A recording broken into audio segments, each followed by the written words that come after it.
Na Polly questions her repetitive life of school and academies while sitting in class. The dark-haired girl feels a deep sense of uncertainty and exhaustion regarding her future. After dropping out of high school, Na Polly seeks clarity while standing on a city observation deck. Peering through binoculars, she is amazed by the wide, expansive view of the urban landscape. She hopes the vast scenery will relieve her pressure, but she quickly feels that everything is useless. Suddenly, a catastrophic message appears over blood-red splatters, announcing the total destruction of the world. Na Polly stares in disbelief, questioning why her youth story has suddenly turned into a disaster cartoon. A massive explosion erupts with a loud bang, throwing the terrified girl across the observation deck. Pure terror fills the girl's eyes as she witnesses the unfolding apocalypse right before her.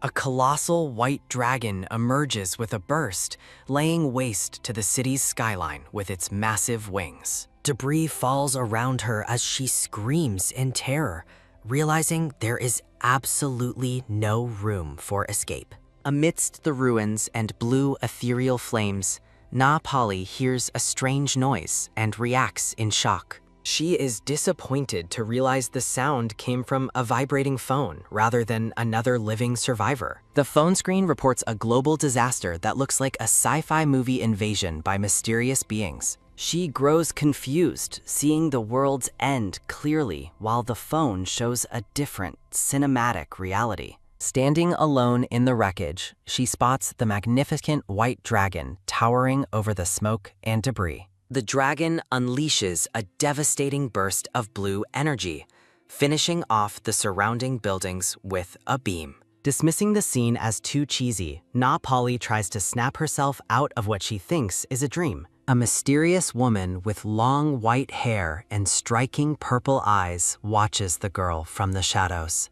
Na Polly turns in the ruins to find the ethereal white-haired woman appearing right behind her. The radiant figure gently holds the girl's face, surrounded by an aura of glowing blue roses. The woman identifies herself and explains that the destructive dragon Israel is actually her brother. Completely overwhelmed by the impossible revelation, the girl's face goes blank with shock and confusion. They firmly grab each other's hands, initiating a fateful connection with a sudden, forceful grip. The white-haired woman, Idea, pleads emotionally as they prepare to finalize their magical pact. With a playful wink among the roses, Idea shifts the atmosphere from somber to lighthearted. Na Polly is left speechless and bewildered by the woman's sudden change in personality. A glowing magical seal ignites as they touch hands, sealing their contract amidst the fallen city. Enveloped in a swirling vortex of blue energy, Na Polly begins a spiritual transformation. The scene shifts to the distant reaches of the cosmos as time passes before the destruction. A pillar of light strikes a tranquil pond with a brilliant shine, signaling a new arrival. Idea explains she is sharing her strength with the girl to help her withstand the new contract. Na Polly stands on the water, her hair now transformed with long, vibrant red-tipped locks. She gazes ahead with wide eyes, taking in her strange and beautiful new forest surroundings. The world around her is a lush landscape filled with vibrant yellow and pink blossoms. Feeling the wind in her hair, she marvels at the incredible speed of these magical events. She looks down in wonder, realizing her feet are now effortlessly walking on the water's surface. Across the lake, she spots a white-haired man sitting calmly beneath a large tree in the distance. The man looks up with cold purple eyes, dressed in an ornate white and gold military uniform. A small giggle escapes Na Polly as she realizes she has finally found her intended target. Overjoyed and eager, she celebrates her success in locating the mysterious man in the forest. A final narration confirms that the contract with the spirit Idea has been successfully established. Na Polly stands boldly on the dragon's back, a chosen one who can see the unseen. She is struck by the man's fantasy-like beauty, comparing him to a character from a movie. The white-haired man remains silent and brooding as the girl observes him from the water. Boldly pointing her finger, Na Pali shouts to get the attention of the stoic sitting man. A sudden, massive splash sends water flying as her magical footing finally fails her. She sinks into the depths with a frantic burr, panicking because she never learned how to swim. Remembering her training, she resurfaces and declares she's actually a master of survival swimming. The lake suddenly splits apart with a loud sound, lifting the confused girl high into the air. Na Pali plunges into the water as Israel watches coldly from the distant shore. Israel stands amidst the trees, his hand glowing with a soft, ethereal blue light. With a sudden swing, Na Pali finds herself suspended in mid-air above the lush grass. As she calls out for him to wait, Israel turns his back and walks away. The white-haired man's purple eyes remain distant and cold, revealing his pointed, elf-like ears. He turns away completely, seemingly uninterested in the girl who just arrived in his forest. Walking through the tall grass, Israel states they will likely never have to meet again. A sudden, loud "wah" escapes Na Pali's lips as she spots a terrifying new development. A group of robed figures charges toward her, their heavy footsteps echoing with a loud thud. The priests are overwhelmed with emotion, shouting and crying as they race toward the girl. Na Pali panics at the sight of the group, noticing that Israel has already vanished completely. She shields her face in terror, wondering if bandits are about to attack her so soon. To her surprise, the robed men kneel, hailing her as the divine dragon goddess. Confusion washes over Na Pali as she repeats the strange, holy title given to her. A sudden aha lights up her face as she begins to piece the situation together. Idea appears in a vision, playfully reminding Pali of their contract and her new role. The priests bow low, asking to escort their new dragon goddess to the sacred dragon's palace. A magnificent golden throne adorned with blue cushions appears, radiating a brilliant, holy shine. Feeling more like she's being cursed, Pali sits on the flower-laden throne carried by the priests. The head priest explains the long journey ahead while offering to sing a traditional dragon hymn. As the priests sing their strange song, Pali looks increasingly annoyed by the ridiculous situation. She reflects on the dragon's destruction, realizing this impossible fantasy world is now her reality. Deep in thought, she holds a cracked cell phone, a final relic of her lost world. Tears well in her eyes as the memory of her mother and father brings sudden grief. A dark, heavy shadow falls over her thoughts as she recalls her lonely past life. A banner in her memory celebrates a middle school graduation she experienced long before the apocalypse. She sits alone on the bleachers, watching other families celebrate while she remains forgotten. Her phone reveals her parents' messages, confirming they forgot her big day and wouldn't be coming. In the present, the flower-crowned girl looks somber, still haunted by her previous life's isolation. She remembers sitting silently at her school desk, a ghost in a room full of friends. Standing alone outside a karaoke bar, she waited for classmates who never intended to show up. The priests continue their trek, carrying Pali through a beautiful forest of falling cherry blossoms. She decides that being a special being here might be better than her lonely old life. Pali imagines herself as the protagonist of a popular fantasy novel, destined for a fancy life. Her gaze returns to Israel, who remains a silent, beautiful enigma in this strange world. She envisions gold coins raining from the sky, a symbol of the wealth she might attain. Romantic thoughts of falling in love with a prince dance through her head amidst red roses. Suddenly, she breaks into laughter, dismissing her own daydream as being far too cringeworthy. She considers choosing a rich duke or count instead, hoping for a life of leisure. Her expression freezes in shock as she looks up and sees something truly horrifying above her. Sweating with disgust, she stares at the massive blue obstruction looming directly over her throne. She questions the sight of a giant blue butt poised dangerously close to her golden palanquin. A thunderous brrr erupts as a massive blue ogre farts, drowning everyone in a toxic yellow cloud.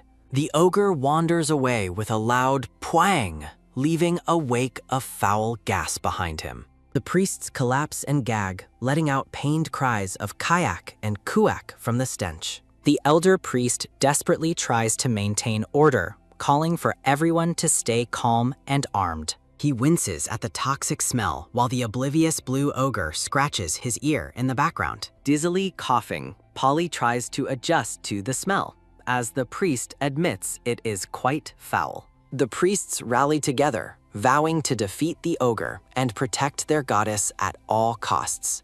A heavy kung sounds as the massive blue ogre turns back, looming over the terrified group once more. The blue ogre swings its massive, muscular arm downward with a powerful and aggressive motion. The high priest is launched high into the air as his terrified companions scream in absolute shock. Two more robed men are sent soaring toward the clouds, crying out as the blue ogre looms below. A priest grips his staff tightly while his muscular companion kneels, both determined to defend their flower-crowned goddess. The blonde, tanned priest yells a command for joint magic to stop the wicked blue beast's assault. The priests gather their staves, channeling their collective energy into a brilliant, glowing orb of blue magical power. As the group channels their power, a massive, vertical pillar of light erupts with a blinding shine. The concentrated magical beam strikes the massive blue ogre directly,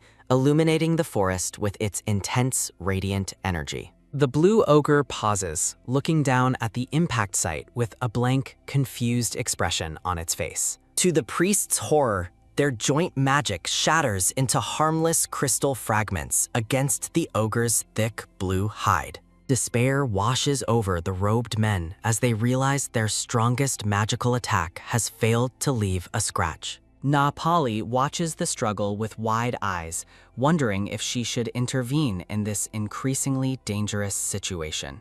A thunderous brrr erupts as the blue ogre unleashes a foul gas cloud directly over the cowering group. The giant beast moves with a sudden, swift motion, catching everyone off guard with its unexpected agility. A massive blue-fingered hand reaches down toward Na Polly, who stares up in paralyzed, wide-eyed terror. Frantic pleas for help echo through the forest as an oppressive sense of doom hangs over the group. The ogre's hand closes into a tight, powerful grip, surrounded by a sudden burst of divine white light.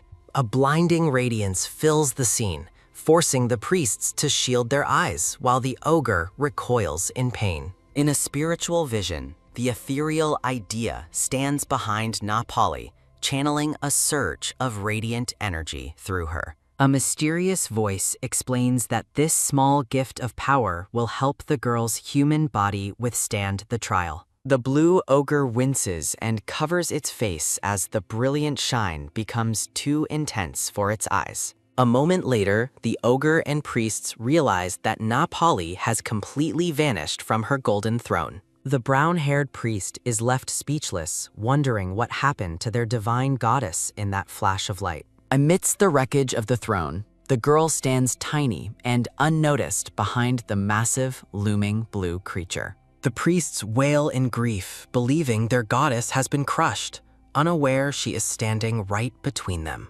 Idea appears in a playful vision, winking as she maintains the magical concealment protecting the confused young girl. Na Polly laughs to herself, finding a strange sense of amusement despite the chaotic battle happening around her.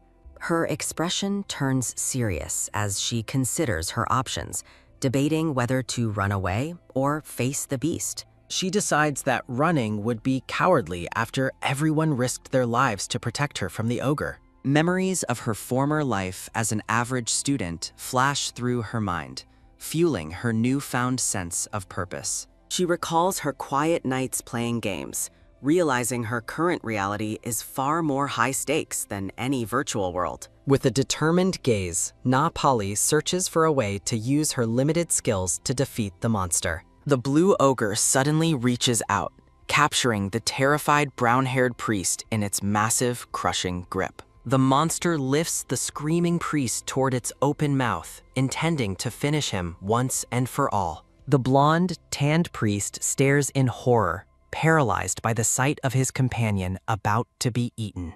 Na Polly rushes forward with her staff, aiming for what she believes is the giant blue creature's weakness. Grit and determination fill the girl's eyes as she prepares to launch her first real attack in this world. While the ogre prepares to bite, Nepali charges at its backside, identifying its exposed rear as the target. The blue ogre's massive backside becomes the focal point of Nepali's desperate and somewhat unconventional counterattack. With a loud shout, Nepali leaps into the air, aiming her pointed staff directly at the ogre's rear. The flower-crowned girl declares her intent to strike, her face twisted in a mix of terror and focused aggression. A pained groan escapes the blue ogre as the unconventional strike lands, causing the beast to release its captive. The massive monster screams in agony, its voice echoing through the forest after the unexpected and painful assault.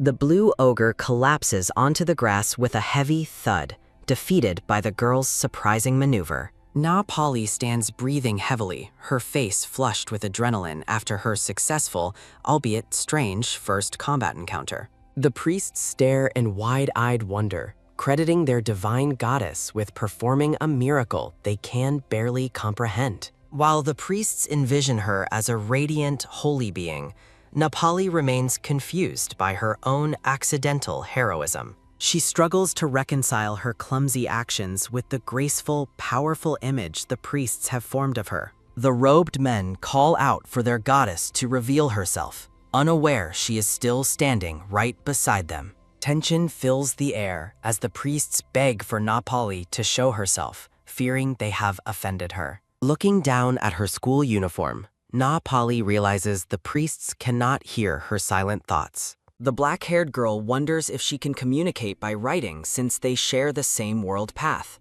With a sudden plan, she holds up a small tree branch to grab the attention of her companions. A brilliant glow surrounds the twig as the tanned priest watches in awe, believing she is using divine power. She explains her intent to use the branches to guide them, much to the enthusiastic approval of the priests. As the group moves, she notices some companions were sent flying earlier and wonders about their safety. The tanned priest reassures her and asks for a sign, prompting Na Polly to playfully spin the branch. Despite the small success, the priest's expression turns grave as he urges the group to hurry their pace. Dark shadows and glowing yellow eyes lurk in the woods, signaling that dangerous creatures are closing in. A sudden swish and swift echo through the forest as the group accelerates through the colorful foliage. Na Polly leads the rush through the trees, her red skirt fluttering as the priests struggle to keep up.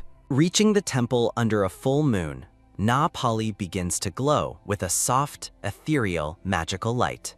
Her eyes sparkle with delight as she realizes she is finally channeling real, shimmering magic through her hands. They arrive at the grand stone temple, where a solitary figure waits for them atop the high stairs. The elderly high priest welcomes them with a relieved smile, confirming he is safe at the recovery site. He informs the goddess that the archbishop is waiting, leaving Na Polly looking curious and slightly apprehensive. Walking through the hallowed halls, Nepali admires the glowing statues that illuminate the path like living lamps. A gentle smile touches her face as she takes in the breathtaking beauty of the sacred temple interior. She reflects on the magical atmosphere where radiant statues serve as magnificent light sources instead of ordinary lamps.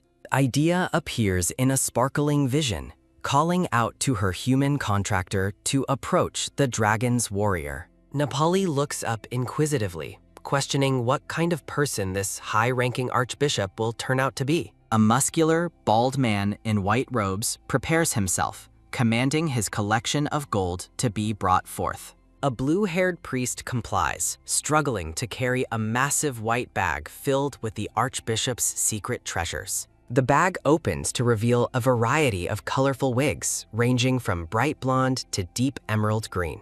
Running a hand over his smooth scalp, the bald man contemplates which hair color the goddess would prefer. Dressed in ornate robes amidst a flurry of roses, the archbishop introduces himself with a formal, graceful bow. His long, decorative stole hangs over his dark robes as he stands in a shower of magical petals. He reveals his name is Alexander Kokiri, offering a warm and handsome smile to the arriving girl. Na Pali is struck by his beauty, but recoils in shock at the absurdity of his peculiar name. The archbishop blushes, explaining that the goddess Idea bestowed the name upon him in a sacred ancient tongue. He questions her reaction, leading Na Pali to hide her amusement and lie about her familiarity with the word. Sparkles surround the handsome man as he leans in, eagerly asking what the name Kokiri actually signifies. Na Pali stammers a response while the mental image of a literal elephant looms awkwardly behind her.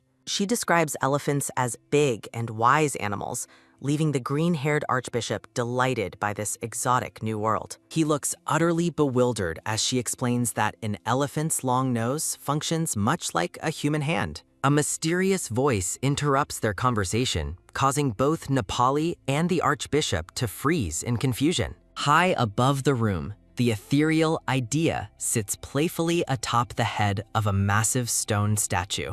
Idea looks down with a mischievous, knowing smirk, enjoying the chaos she has caused with her naming sense. The goddess descends behind the archbishop, who remains oblivious while asking Napali why she stopped talking.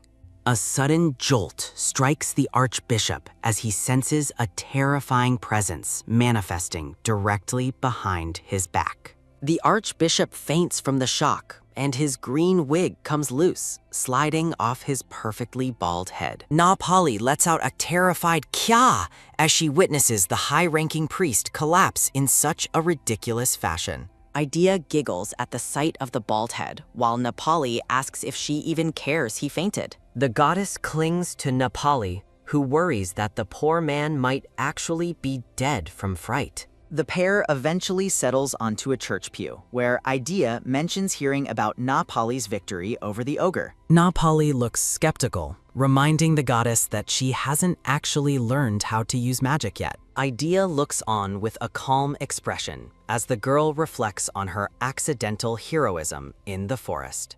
The goddess laughs, admitting it was her very first time attempting to share her divine power with humans. A vision of clocks reveals the complexity of Idea's magic, which requires specific conditions to cross through dimensions. Na Pali realizes she must save Israel to protect both worlds, while Idea grumbles about her stubborn brother. Na Pali glows with a blinding radiance, her eyes widening as a sudden, intense shine erupts around her. Idea and Israel, the last transparent dragon twins, appear amidst blue roses, their white hair shimmering in the dark. Massive white dragons soar through the stars, revealing that only those near death can truly perceive their divine form. Below the heavens, a vast crowd of robed worshippers raises their hands in adoration toward a radiant golden sun. While Idea led humanity through prophecies, her brother Israel used his magic to weave the seasons of the continent. The piece shifts when a girl in a lavish floral dress appears, bearing a striking resemblance to the goddess. Israel falls deeply in love with this mysterious girl, portrayed in a golden frame as they hold hands tenderly. Disaster strikes as the capital is consumed by fire, prompting a horrified Idea to scream for her brother's explanation. Idea confronts Israel amidst the smoke, appalled that 3 centuries of silence ended with him burning the entire city. Looking weary and somber, Israel explains that he destroyed the city because his beloved prayed for its total destruction. A massive whoosh and blast echo through the air as lightning-like fireballs rain down, obliterating the urban landscape. Idea remains in disbelief, demanding to know the reason for this new wave of terrifying and senseless violence. Surrounded by a menacing dark aura, Israel claims the girl now desires the complete annihilation of the entire country. The world is set to ignite as great empires vanish in just 3 days under the weight of Israel's power. Panicked, Idea questions if the girl has finally made a wish for the entire world to simply disappear forever. Israel stands alone, staring into the colorful, chaotic void as the world he once nurtured continues to burn away. Tears stream down the white-haired man's face, his expression filled with a profound and silent grief for his actions. Cradling the unconscious girl in his arms, Israel stands amidst the rising flames of the destruction they both caused. Nepali wakes with a terrified scream, reeling from the vision of her bleeding lookalike and the world's end. Panting in shock, Nepali realizes the dead girl from the vision shares her exact face and long hair. Idea reveals the truth, explaining that the tragic girl was actually another version of Nepali from that world. The goddess details how Israel stole her power to open a dimension door, allowing Pali to reach her world. A haunting image shows Israel holding the girl, confirming his deep, destructive obsession began because he fell for her. Nepali looks on with wide, sparkling eyes, trying to process the heavy burden of being a dragon's obsession. Her expression quickly sours as she realizes the sheer absurdity of being blamed for a world-ending heartbreak. Idea offers a sheepish, playful grin, admitting her mistake with a light-hearted oops that does little to calm Pali. The scene shifts to the silent, magnificent interior of the grand temple, standing empty under its vast golden ceiling. Nepali worries that if she is the one who dumped Israel, she is responsible for his descent into madness.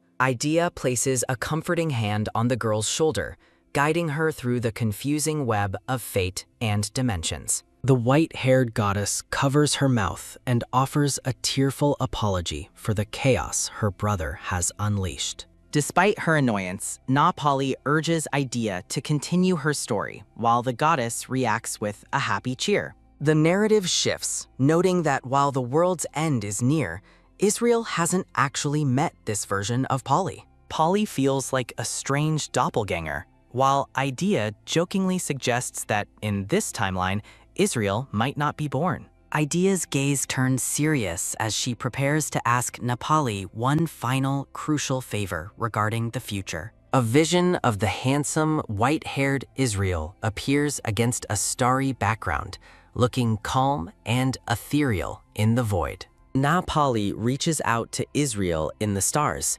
offering her hand and asking him to be her friend. While Idea envisions a romantic wedding with heartbeats sounding like a heavy badoom, Nepali reacts with an angry shout. Clearing her throat with a soft ahem, Nepali contemplates the strange request and the weight of her mission. Pali questions the safety of both worlds, while Idea gushes over how handsome her brother truly looks in person. A close-up reveals Israel's sharp features as Nepali recalls the brief moment he saved her from a mere grace. Idea claps her hands in delight, convinced she chose the perfect contractor to handle her brother's complicated heart. Confusion turns to horror for Nepali, as she realizes the timeline spans an impossible and terrifying 100 years. Frustrated, Nepali argues that she will grow old and die long before ever meeting her friends or family. Looking bored and drained of magic, Idea ignores Pali's complaints,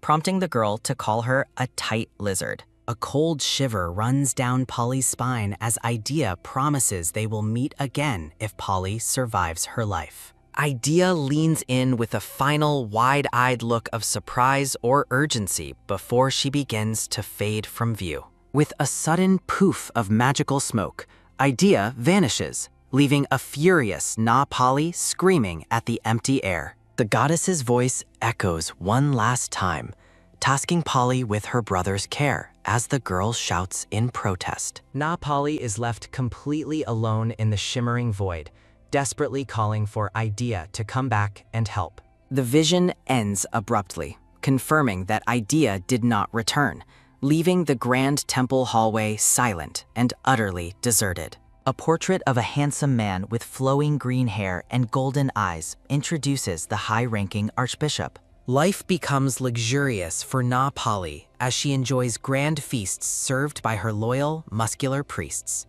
Exploring the temple library, Na Pali is shocked and delighted to discover a secret stash of romantic novels. Adorned in elegant white robes and holding a golden sunstaff, Na Pali embraces her new role's aesthetic. Sipping tea in a beautiful garden gazebo, Napali thanks the goddess Idea for this blissful, unployed lifestyle. The muscular priest Tom offers Napali fresh strawberries, explaining they are a gift from the archbishop's relative. Hearts fill the air as Napali celebrates her thrilling new life of wealth and comfort. Watching ducks glide across the water, Napali dreams of a lazy future, free from exams and employment. The serene atmosphere is interrupted as the green-haired Alexander calls out to Napali across the temple grounds. Surrounded by blooming flowers, Napali cheerfully thanks Alexander for the delicious food and the special strawberries.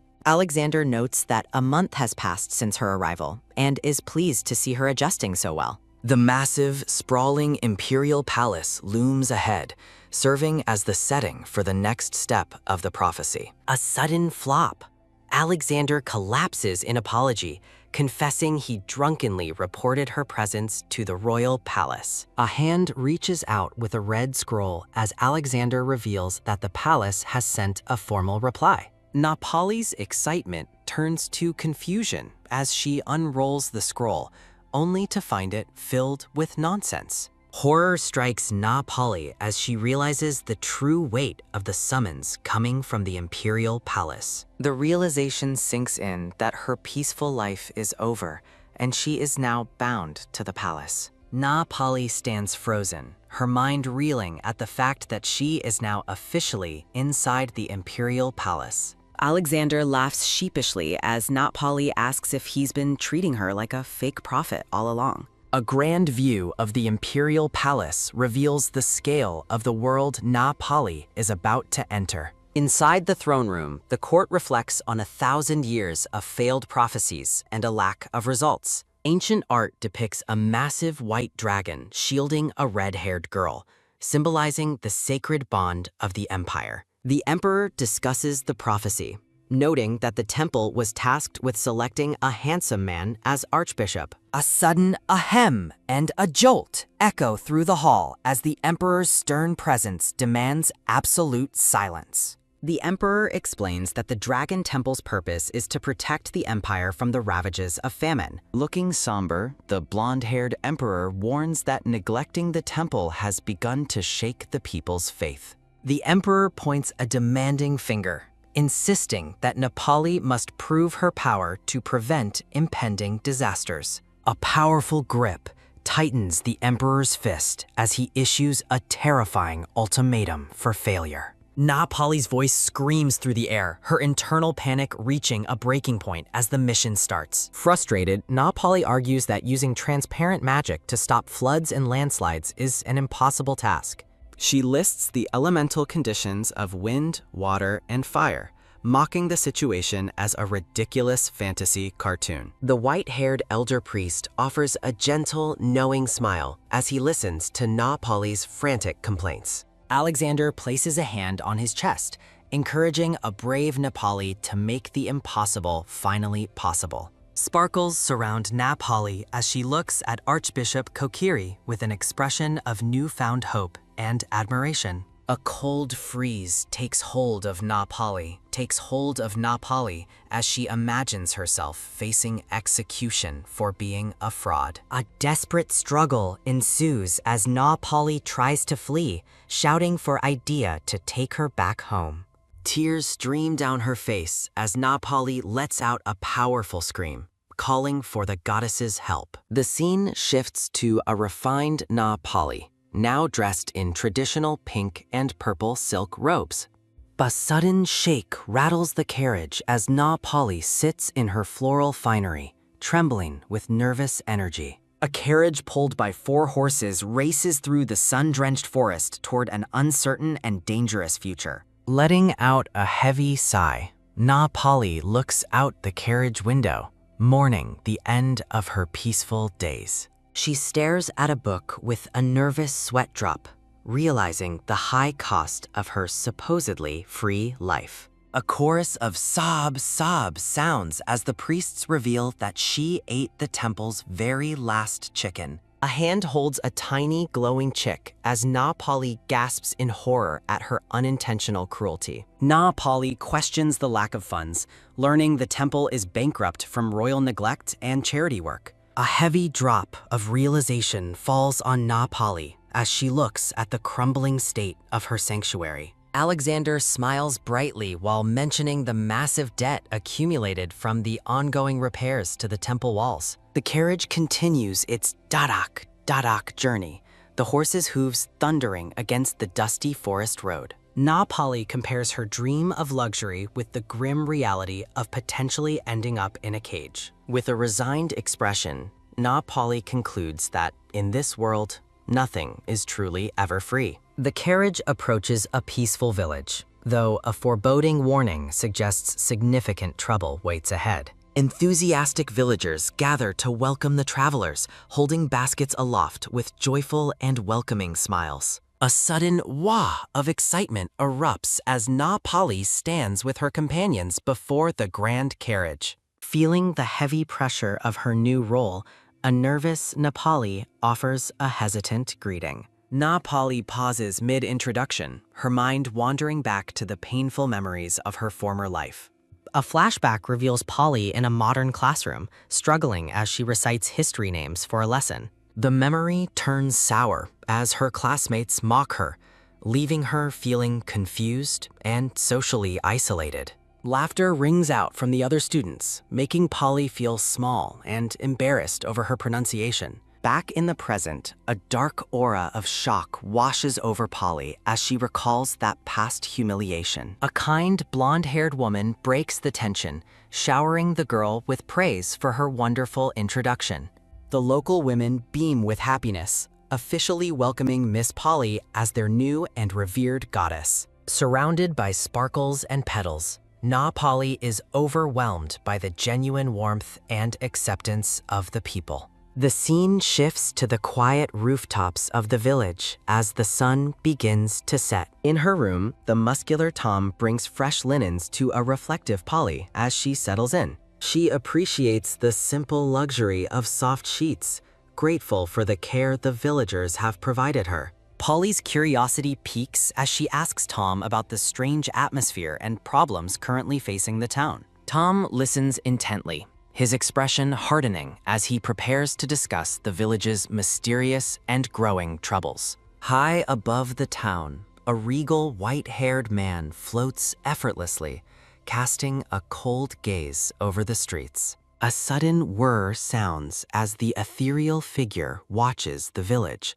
his purple eyes filled with intent. The floating man speaks of the higher people, looking down on the village with detached superiority. A violent swirl of wind suddenly erupts, signaling the arrival of a massive and destructive tornado. The narrative identifies this terrifying phenomenon as the wind disaster, threatening the peace of the village. Polly stares in stunned silence, realizing the true gravity of the magical threat lurking nearby. Tom explains the recent history of typhoons, confirming that the village has been plagued by unnatural storms. A vision shows wreckage swirling in the air, fueled by a dark desire for more destruction. Polly expresses her worry about the typhoon, while Tom suggests that the disaster is far from natural. A status window displays Polly's level and her unique skill, transparent limpidity, for the journey ahead. Tom reveals the storm was trapped by magic,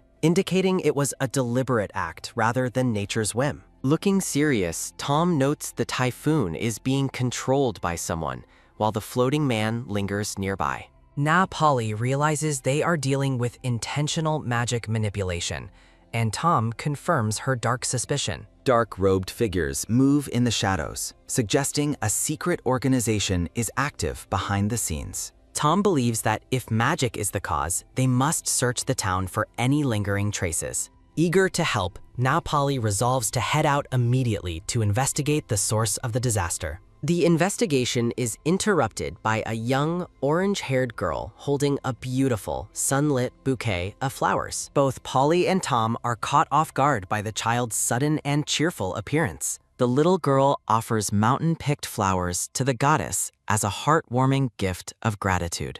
Polly admires the pretty blossoms, touched by the simple beauty of the child's thoughtful offering.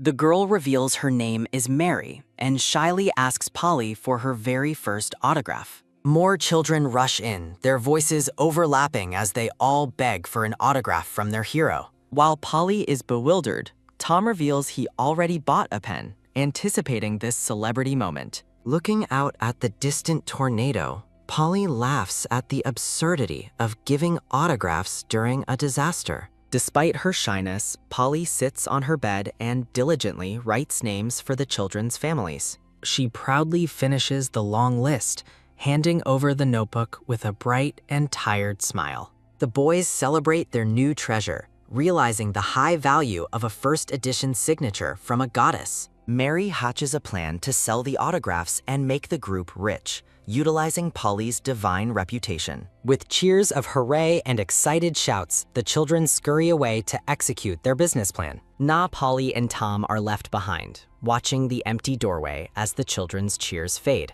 Tom laughs heartily, finding the children's boundless energy and opportunism to be truly amazing. A somber vision reveals the children living in poverty, explaining their desperate and hidden need for money. Na Polly looks on with a softened gaze, her heart heavy with her new responsibilities. Tom asks Miss Polly to split travel costs, and she enthusiastically agrees to help. The blonde-haired Tom maintains a focused, somber expression as they speak in the quiet room. Standing tall with his hands on his hips, Tom looks proud and ready to serve his new goddess. Polly recalls her arrival by the Emperor's order, amidst visions of blue monsters and gifts for children. Viewed through the roof window, Tom tells Polly that a priest's apology is natural for the divine. Kneeling before her, the blonde-haired priest declares his absolute honor in serving goddess Polly. Tom pledges his full support, vowing to protect Polly with the spirit of a dedicated dragon priest. Surrounded by floating books and flowers, Polly reflects on how special she has become in this world. Na Polly offers a bright, sparkling smile, looking forward to working alongside her new blonde-haired companion. They share a lighthearted hee-hee and ha-ha as Polly settles into the simple luxury of her bed. A sudden, violent rattle shakes the entire building as a powerful swirl rattles the room. Looking up at the skylight, the wind howls and swirls with a terrifying, unnatural intensity. Massive tornadoes tear through the village, ripping roofs apart and tossing heavy debris into the air. Polly is swept away by the gale, screaming in terror as she spins through the mountain of wreckage. Reeling in panic, Polly begs every god she can remember to save her from this magical disaster. Amidst the chaos, Tom floats calmly in a meditative posture while wooden planks fly past him. Reaching out, a desperate Na Polly fears death as she sees Tom drifting away in the storm. Tom uses telepathy to reach Polly, warning her that his limited mental link will only last a minute. Straining with effort, the blonde-haired man urges Polly to concentrate so that everyone can survive. Polly is stunned to learn that her own sacred power is actually protecting them from the wind. She looks around in bewilderment, realizing the true scale of the power she unknowingly possesses. Dozens of villagers float safely within glowing blue auras, shielded from the violent spinning debris. Thanks to Polly's protective embrace, the frightened people remain unharmed as they swirl through the air. The village becomes a chaotic whirlpool of people and wood spinning with a loud swish and swish. Tom's telepathic voice warns that the shield is temporary and they must stop the storm immediately. Resolving to act, Polly prepares to fight back despite being tossed about by the raging wind. A strange, chirping peep catches her attention, echoing clearly through the roar of the massive storm. Polly continues to tumble through the air, her robes flapping with a thwang as the disaster rages. Chibi visions of her companions appear, urging her to stop the storm and inform the palace. Nolly's face contorts into a mask of pure rage as she curses her irresponsible little brother. Floating calmly in the center of the light, the white-haired man known as Israel finally appears. Shocked into silence, Polly recognizes the ethereal figure hovering effortlessly amidst the flying debris. Polly wonders if Israel is the one truly responsible for unleashing this destructive magical storm. Waving her arms frantically, Polly shouts at the transparent dragon Israel to look at her. The white-haired man casts a cold, sidelong glance toward the girl with his piercing purple eyes. Israel turns his head away with detached superiority, seemingly ignoring Polly's loud and angry demands. Offended, Polly asks if he is pretending not to know her after all they have been through. A dark, intense aura washes over Polly as her shock turns into deep, burning resentment. Polly bursts with red energy, declaring that this entire disaster is solely Israel's fault. A vision of a white dragon smashing the modern world confirms the weight of his past actions. Tears of fury stream down Polly's face as she confronts the man who ruined her peace. Polly screams insults into the wind, calling Israel a thug loser and an evil lizard. The white-haired man looks back with an indifferent expression, unmoved by her verbal assault and anger. Pointing a trembling finger, Polly continues to scream colorful insults at the indifferent, floating man. Israel's purple eyes widen in genuine shock at the sheer intensity of Polly's unbridled hatred. He extends a hand toward the storm, his expression hardening as the magical winds continue to swirl. A sudden freeze takes hold as Polly is held immobile before the powerful, white-haired figure. Polly struggles against the invisible force that has locked her in place, her teeth gritted in frustration. Israel looks down at her with glowing eyes, reminding her that he once saved her life. Polly scoffs at his words, her gaze filled with defiance as she rejects his claims. Israel's piercing purple eyes widen in genuine surprise as he processes the girl's sudden and fiery verbal outburst. High above the chaos, Israel catches Polly mid-air, holding her steady while the twin tornadoes continue their destructive dance. Having touched down, Polly recovers in a field of golden flowers, coughing as the heavy dust finally begins to settle. Struggling to catch her breath, Polly lets out a series of rough coughs against the backdrop of the orange sunset. Amidst the sparkling petals, Israel draws Polly into a close, protective embrace, his presence radiating a soft and celestial light. The white-haired man blushes deeply, his composed facade crumbling as he gazes down at the girl held in his arms. Her temper flaring, Polly warns Israel that his handsome face won't save him from a smack for his arrogant behavior. A visible, startled sound effect rings out as Israel recoils, genuinely shocked by Polly's bold and aggressive threat. Confused, Israel touches his own cheek, lingering in stunned silence as he ponders why she would even consider slapping him. The two stand in the sun-drenched meadow, a moment of heavy, awkward tension stretching between them as they face off. Rubbing her face in frustration, Polly argues that his invisibility is the only reason he hasn't been slapped yet. With her arms firmly crossed, Polly stares him down, refusing to back down from the mysterious white-haired dragon priest. Polly's expression softens into a playful smile as she references a past connection involving a woman named Idea. Suddenly struck by a moment of misunderstanding, a flustered Polly quickly offers a bashful apology for her previous rudeness. Israel leans in close, his purple eyes piercing as he reveals that she is uniquely the only one capable of seeing him. As the tornado ravages the town, Israel points out that Polly's unconscious magic is actually what's keeping the villagers safe. The wind whips Polly's long, black to red hair around her as she stands tall, her floral patterned dress fluttering in the gale. Israel's expression turns cold and demanding as he questions how Polly managed to absorb Idea's immense spiritual power. Sensing his growing intensity, Polly tries to de-escalate the situation, begging the powerful man to calm his destructive thoughts. Through a series of rapid visions, Polly summarizes her entire journey, laying out every detail of her life for Israel. Realizing the absurdity of the situation, Polly admits that befriending a dragon isn't something one can just look up online. Under a vibrant sunset, a lone voice asks if he truly understands the weight of the story she just told. Looking out at the golden horizon,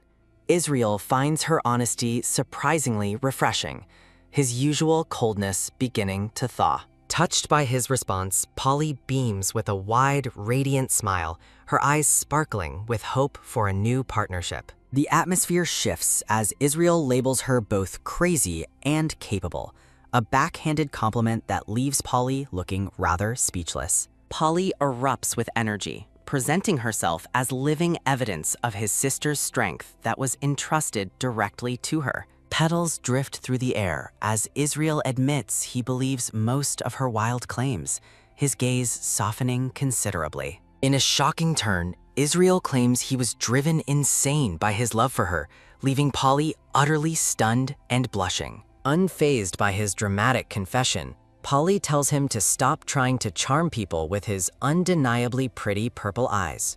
A giant question mark appears as Israel blushes again, visibly bewildered by the girl's constant and unpredictable mood swings. Pointing toward the destruction, Polly screams for him to stop talking and put an end to the raging magical typhoon. Swirling through the air, Mary and her companion cry out to Polly, begging her not to forget them in the chaos. Dozens of villagers float safely above the rooftops in glowing blue spheres, completely untouched by the violent winds tearing through town. The orange-haired Mary and the muscular man land safely amidst the wreckage, staring in awe at the miracle that saved them. Watching the town from a distance, Israel asks if she is finally finished with her demands, appearing ready to move on. Looking him directly in the eye, the girl formally introduces herself as Nepali, insisting he simply calls her Polly. Surrounded by floating bubbles of light, Polly extends a hand toward the future, looking every bit like the revered goddess. The peaceful moment is shattered when Israel coldly grants her exactly 7 days to leave the village for good. He issues a terrifying ultimatum as debris floats by,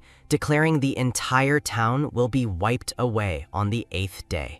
Desperate to change his mind, Polly begs Israel to reconsider his destructive path and try being friends instead of enemies. Israel remains unmoved, claiming his harsh actions are actually intended to ensure her survival in this dangerous magical world. He presents a final cruel option: either find a reason to save the town or witness its complete and total annihilation. With a sudden poof, Israel begins to vanish, ignoring Polly's frantic cries for him to wait and explain himself further. Left alone in the vast, empty flower field, Polly stands in silence as she processes the dragon's impossible and deadly challenge. Screaming at the empty sky, Polly curses the annoying lizard and demands just one more day to settle her affairs. Appearing behind her as if by magic, Israel startles Polly with a quiet apology, his expression as unreadable as ever. Before she can react, Israel sweeps her off her feet, an ah of shock escaping Polly as she is suddenly lifted. Wide-eyed and blushing, Polly stares up at the handsome man, completely caught off guard by his sudden physical closeness. As they soar through the air with a loud flap flap, Polly kicks her legs and screams for the dragon to drop her. Undeterred, Polly threatens to hug him so hard he'll finally understand her feelings, leaving Israel looking more confused than ever. Israel stares into the distance with a serious expression, his mind clearly imagining the difficult road ahead. Carrying Polly gently in his arms, Israel floats through the air as a soft flop echoes amidst the rubble. Polly hangs weightlessly after being released, offering a shy and somewhat confused thank you to the white-haired man. Landing with another quiet flop, Polly stands before a massive pile of wood, amazed by the scale of the miracle. Tom and Jerry rush toward the girl, shouting with pure relief that Miss Polly is safe and sound. Crying tears of joy, the two blonde companions race toward their goddess as the sunlight begins to break through. Polly screams for them to stay away, her face twisting into a comical mask of absolute horror and frustration.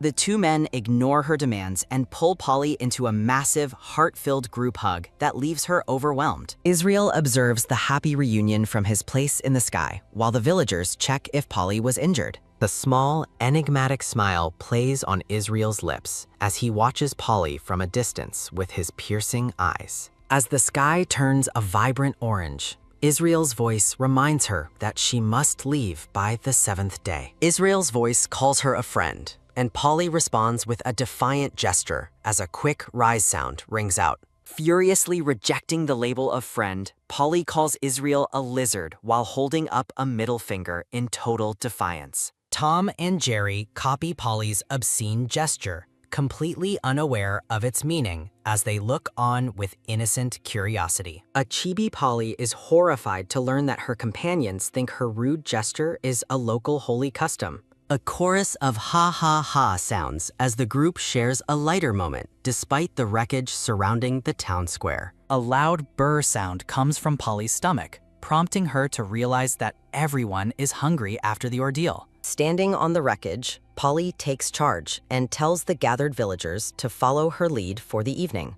Polly speaks with newfound authority, her gaze fixed on the task of rebuilding the community and feeding the survivors. A massive hooray erupts as Polly leads the crowd in a cheer, promising to make a grand dinner together. Men work together to set up tables in the square, aiming to turn the ruins into a bustling restaurant. A kind elderly villager brings baskets of fresh potatoes as an offering to the temple to help feed everyone. A muscular man with pink hair boasts about his 15 years of cooking experience, ready for the bulk task. A series of chop and grizzle sounds accompany the preparation of the massive stew over a roaring open fire. Sitting at the table, Polly looks at the cartoonish-looking red soup and wonders what it will actually taste like. The trio takes a bite and is instantly overwhelmed by a shock of flavor that leaves them staring in disbelief. Dramatic explosions and lightning accompany the group's realization of the soup's ancient,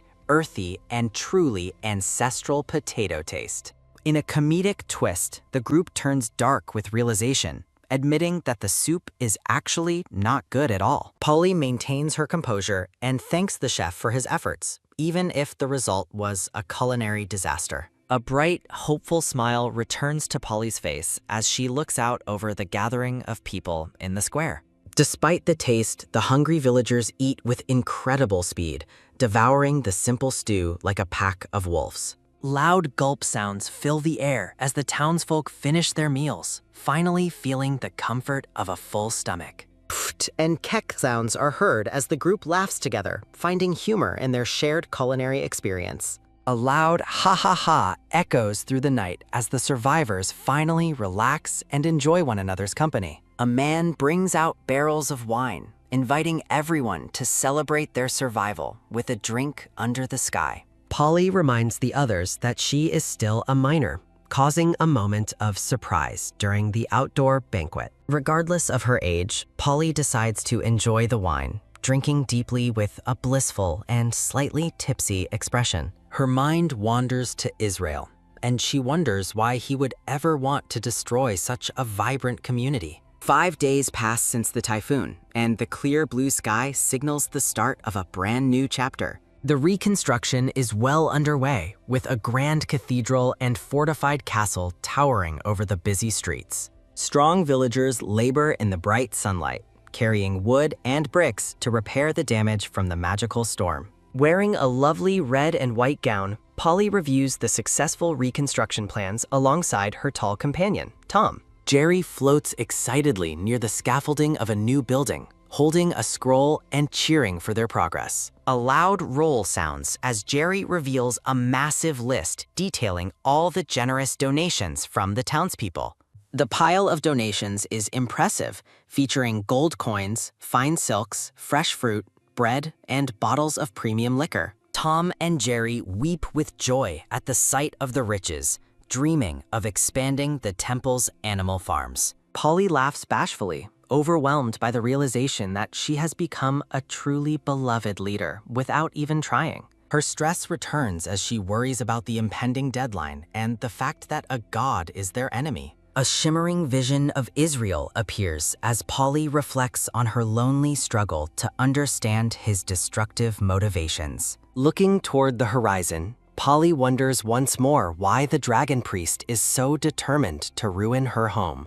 A glowing vision of Polly and the goddess Idea illustrates the divine power that has been unexpectedly bestowed upon her. Relaxing in the village, Polly wonders aloud about the true motivations behind Israel's sudden desire to destroy their community. The blonde-haired Jerry stares in total disbelief, his mouth hanging open as he processes Polly's deeply troubling question. Polly's eyes widen as a sharp gasp escapes her, her hand flying to her mouth in a moment of realization. A loud "whoa" escapes the muscular Tom as his face tightens with shock, clearly rattled by the girl's bluntness. Stunned into silence, the three companions clutch their faces and gasp, completely overwhelmed by the gravity of their situation. Gathered around a table in the ruins, the group reflects on the day's heavy events as the sun sets. A sequence of gulp and clack sounds follows as the thirsty blonde man finishes his drink and sets it down. Tom looks somber,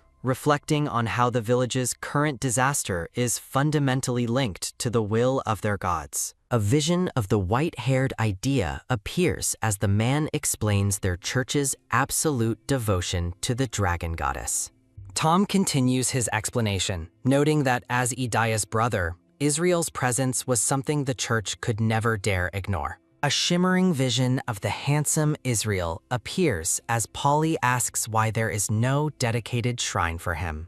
Thinking deeply, Polly learns that Israel's historical lack of interest in humans led the village to focus entirely on Idea. The orange-haired Mary suddenly leans over the table, excitedly announcing the existence of a hidden dragon shrine in the forest. Startled by Mary's sudden intrusion, Polly and her companions look on in surprise as the girl details her discovery. A vision of a weathered, vine-covered shrine deep in the woods represents the forgotten place where adults once worshipped. Believing the shrine is the key to Israel, Polly stands and urgently rallies her friends to investigate it immediately. Arriving in the dark forest, they are met by the white-haired village elder, who greets them with a calm expression. The elder firmly asks them to leave, but Polly insists they must check the shrine to stop the typhoon. He explains that the forest is currently restricted to protect both the gods and the priests from dangerous wild beasts. Polly remains skeptical of the elder's explanation,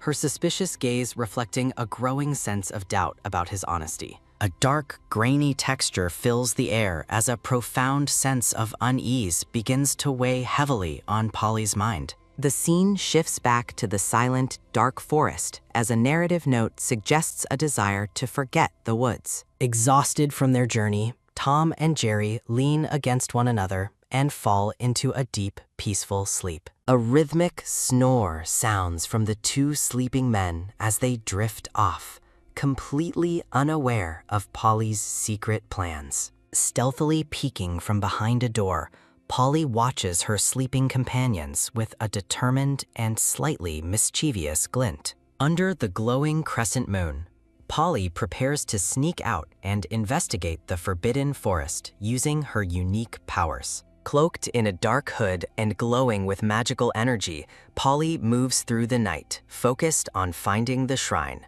A sharp kya sound rings through the trees as the scene blurs, signaling a sudden and terrifying discovery. Another loud kya echoes through the dark foliage as Polly stumbles upon something truly shocking hidden among the trees. Hiding behind the bushes, Polly gasps and covers her mouth, her eyes wide with horror at the scene revealed. Relieved that her invisibility hides her voice, Polly watches from the shadows, barely breathing as she observes the villagers. A loud badong sounds as Polly discovers a small blue ogre trapped inside a massive rusted iron cage. Realizing the creature is still just a young child, Polly watches with deep pity as the ogre remains confined. Horrified, Polly counts 3 baby ogres in separate cages, realizing the villagers have been secretly hunting these magical creatures. A loud war sound accompanies men dumping carts filled with fresh vegetables and peppers onto the dark forest floor. Polly overhears the villagers discussing their plan to send the captured ogres to the Imperial Palace early tomorrow morning.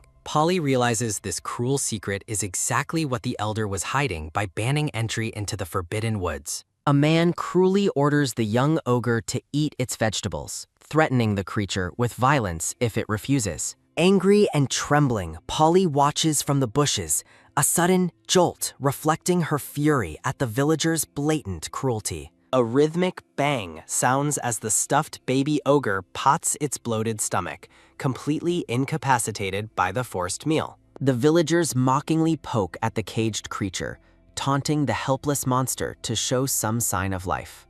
A massive, vibrating burr echoes through the woods as the overfed ogre suddenly releases a powerful cloud of gas. Disgusted by the sudden stench, Polly covers her nose and grimaces, wondering why the villagers would endure such an odor. Polly's expression shifts to bewilderment as a soft pink mist and floating flower petals unexpectedly surround her in the darkness. Her eyes sparkle with wonder as she stares at the beautiful magical aura, her previous disgust replaced by awe.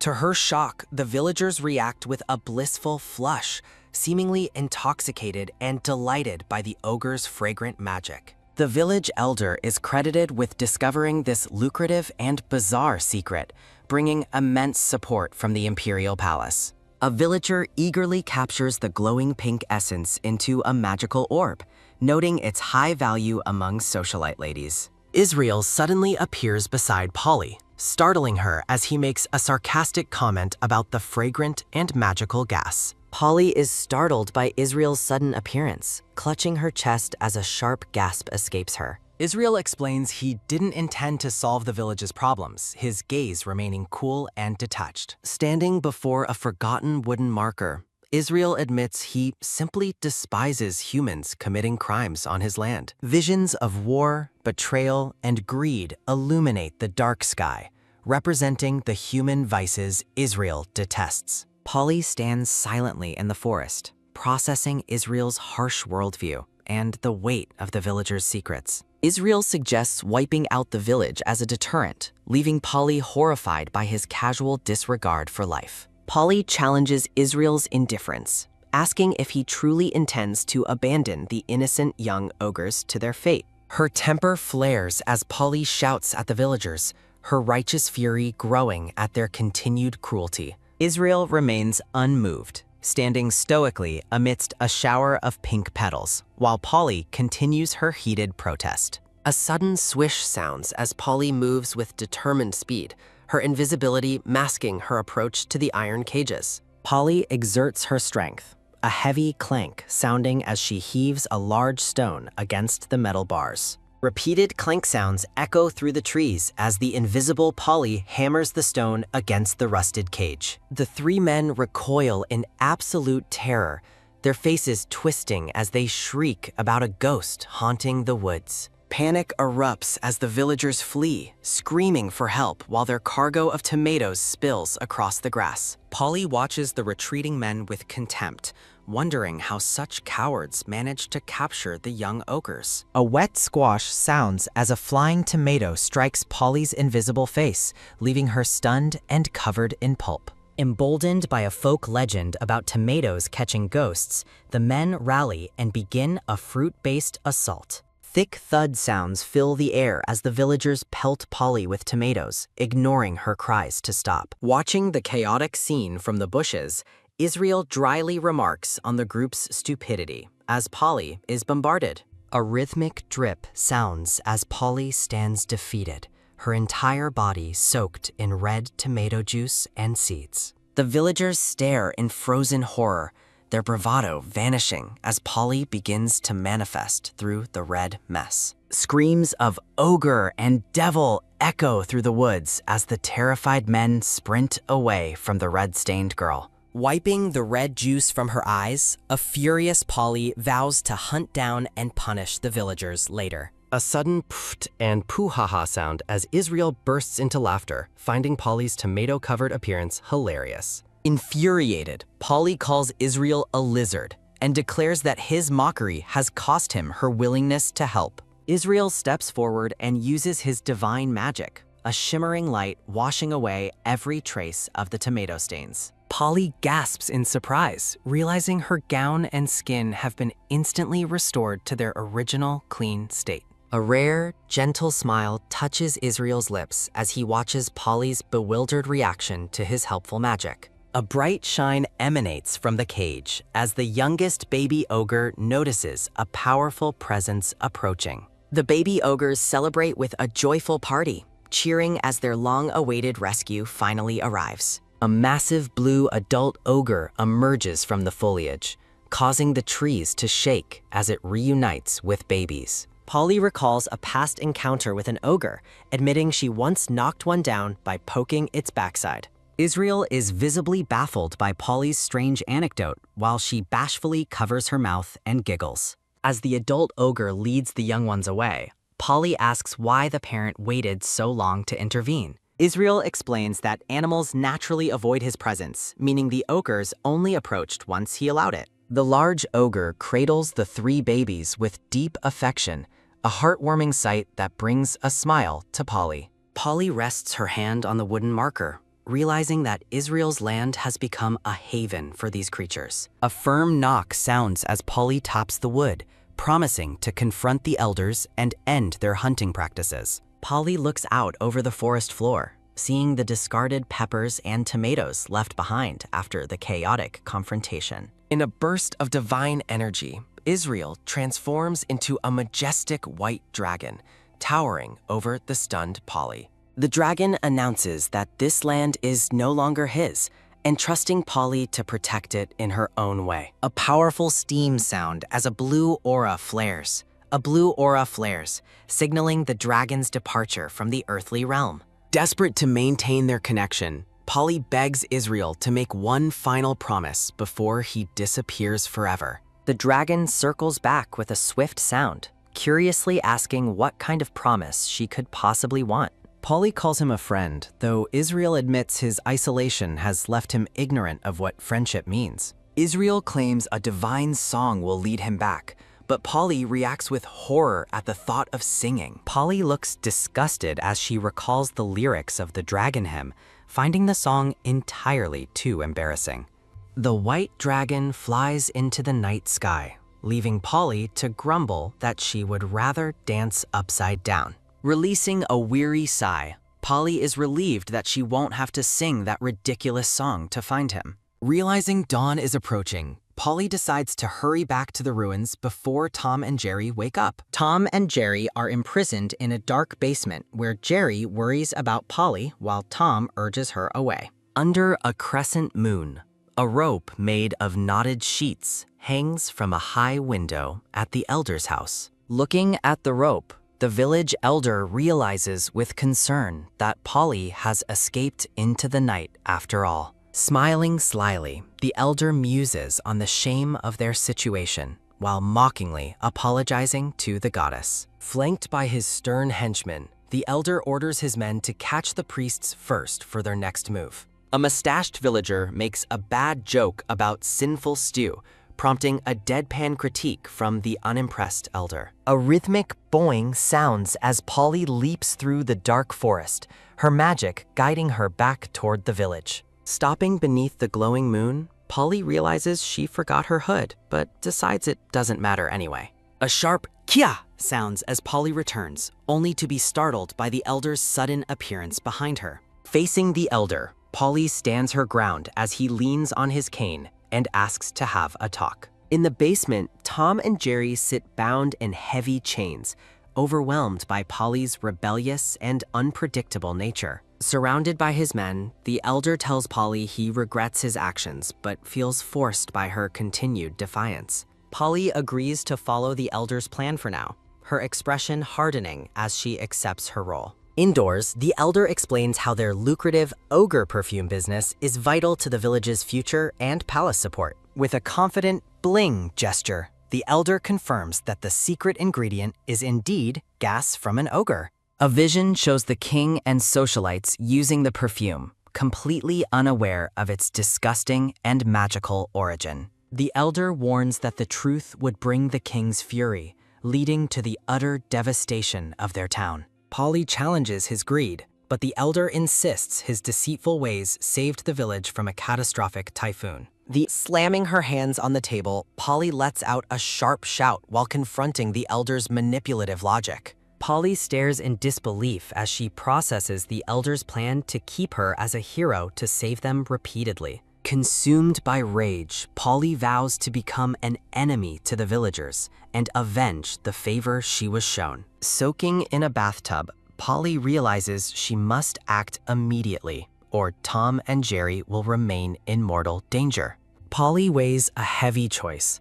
Should she save her friends or allow the dragon to punish the greedy townspeople? The next day, the village prepares a grand memorial service, unaware of the storm Polly is preparing to unleash. Dressed in ornate ritual robes, Polly glares at the greedy townspeople who view her only as a useful tool. Shimmering with divine elegance, Polly stands amidst golden flowers, appearing every bit the goddess the village demanded. The elder praises the goddess's beauty, but Polly sharply tells him to shut his mouth before she sows it. Polly feels a deep exhaustion weighing on her as she prepares to play her part in this cruel show. Holding a blue ritual book, Polly asks for final instructions while standing in the center of the magic circle. A young blonde woman looks on with a heavy, guilty conscience, unable to bear the weight of the ritual. Polly remains cold and distant, offering only a brief acknowledgement when told the priests are currently doing fine. The woman bows deeply in apology, admitting that her family's greed has invited the judgment of heaven upon them. Standing atop the glowing circle, Polly begins the ritual as the villagers call for the start of the offering. A series of thud sounds echo as Mary is roughly thrown to the ground, her hands bound for sacrifice. Polly's heart sinks as she recognizes the young girl with the orange braid, her eyes widening in absolute horror. Shock and despair wash over Polly as she watches Mary struggle against her bonds in front of the crowd. Crying out in terror, Mary begs the goddess to save her from being used as a human offering. A sharp cack sounds as Mary recoils, her face twisted in fear as the villagers push her forward. The men order Polly to keep reading, uncaring that they are about to sacrifice an innocent orphan for their greed. Coldly labeling Mary as a dirty orphan, the faceless townspeople justify their cruelty by calling her the perfect sacrifice. Polly glares at the book, realizing the villagers expect her to simply forget the horror she is witnessing. Reading the final lines, Polly discovers the offering is meant to be burned, labeling the event a witch hunt. Determined to end the madness, Polly decides to sing the dragon hymn exactly as written in the ancient tome. Polly shouts "now" as her voice carries the magical melody, calling for the true guardian of the land. A powerful whir sounds as a sudden gust of wind knocks the villagers back, signaling the dragon's arrival. The massive white dragon descends upon the ritual site, answering Polly's call and addressing her as his friend. Israel observes that Polly has finally seen the true, ugly nature of humanity that he has always despised. The dragon declares that to honor their friendship, he will spread a marvelous sea of fire over the village. Looking down with a heavy heart, Polly remembers the false cheers of the people she once tried to save. A resolute thought appears on a snowy background, signaling that Polly has finally made a firm decision. Polly looks back in shock, calling out to Israel to destroy the wicked town once and for all. With a sudden wham, the ethereal, white-haired girl named Idea strikes the dragon's nose with a powerful chop. Idea sits atop the dragon's head after her whack, while Polly looks up from her magic circle, utterly bewildered. A heavy thud echoes as the white dragon's head hits the ground, incapacitated by Idea's surprisingly forceful strike. Transforming into his human form, a white-haired boy shouts in frustration, asking his sister what she is doing. Idea looks serious, explaining that she has seen the dark future that awaits them if they choose destruction. Idea confronts Polly with a sudden fwip, accusing her of falling into Israel's temptation, while Polly blushes and denies it. Looking over the village, Idea warns that the path they are on will eventually lead to the world's destruction. Idea asks Polly if she has ever visited modern times, as she reveals her own experience across different eras. Visionary eyes reveal Idea walking through modern ruins, confirming she was there to measure the outcome of Polly's journey. Amidst the rubble of a fallen city, Idea explains that the future depends entirely on Polly's path with Israel. Radiant light surrounds Polly as she is told her true mission is to save the world, not destroy it. Idea warns the human Israel not to be swayed by the idiots and imbeciles populating the greedy village crowd. A rare and radiant smile lights up Idea's face, signaling her hope for a better path for them both. Polly stares in awe at the glowing girl, her eyes wide with surprise at the sudden shift in tone. Surrounding herself with flowers, a joyful Polly thanks Idea for her tremendous help in clarifying their true purpose. Idea waves a final goodbye, her ethereal form fading into a cloud of shimmering sparkles as she departs.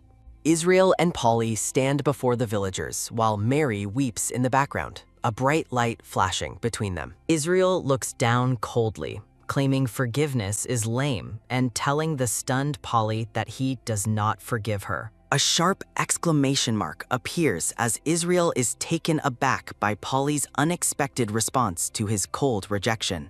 Polly looks at Israel with a sly smile, asking if he will help her punish the townspeople properly instead. The elder watches from behind as Polly speaks to thin air, convinced the goddess has finally lost her mind.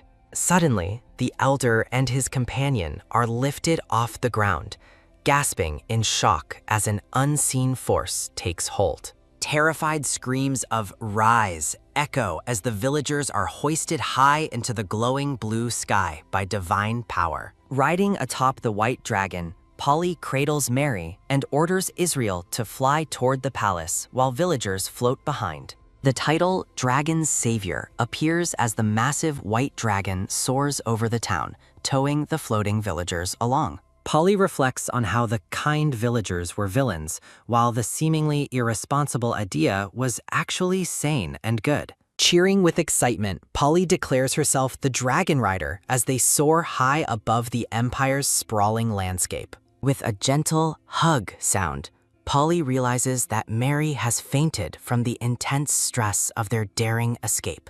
A soft rap sound occurs as Polly securely holds the unconscious orphan while they continue their flight through the clouds. A sudden look of realization crosses Polly's face as she senses she has forgotten something incredibly important. Surrounded by floating question marks, Polly struggles to remember what vital piece of information has slipped her mind. Polly admits she regretted helping the villagers, yet she feels saving the innocent lives was worth the trouble. A heartwarming vision shows the blue ogre family and Mary, representing the precious things Polly actually managed to save. In a quiet courtyard, the green-haired priest decides to ask the archbishop to find Mary a safe new residence. Polly's eyes widen as she finally remembers something far more important that she completely neglected during the chaos. Miles away, Tom prays desperately, wondering if his attempt to reach Polly has succeeded despite the vast distance. Polly shouts Tom's name as a sharp kirk static sound confirms her telepathic connection is rapidly fading out. Tended to by a kind woman, the injured Tom remains hopeful that Polly will receive his final warning.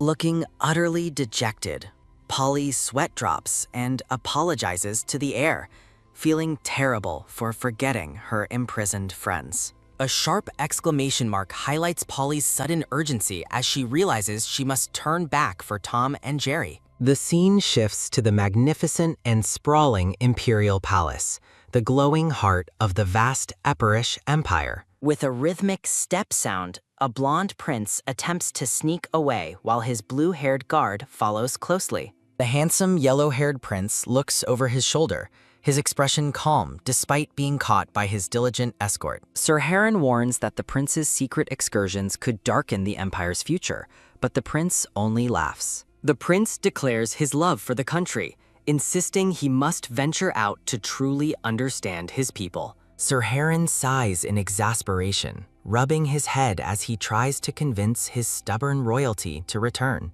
Waving dismissively, the prince named Muan continues walking away as Sir Heron shouts for him to wait. Muan smiles as Sir Heron finally follows, noting that his guard is a tough talker, but a loyal accomplice. Prince Muan tries to sneak away while his blue-haired guard, Heron, asks if he's chasing another festival girl. Heron produces a bottle of pink perfume, noting that the fragrance has recently become a massive sensation in society. Mayun envisions a glowing maiden as he mentions hearing about a mysterious new girl appearing in that perfume's village. Heron stares intensely, reminding the yellow-haired prince that political marriages are an absolute necessity for the Imperial family's survival. Standing before royal banners, Heron lectures the prince on his responsibility to make cold, political decisions for the empire's future. Prince Muan expresses a rare desire for a genuine partnership between the emperor and queen,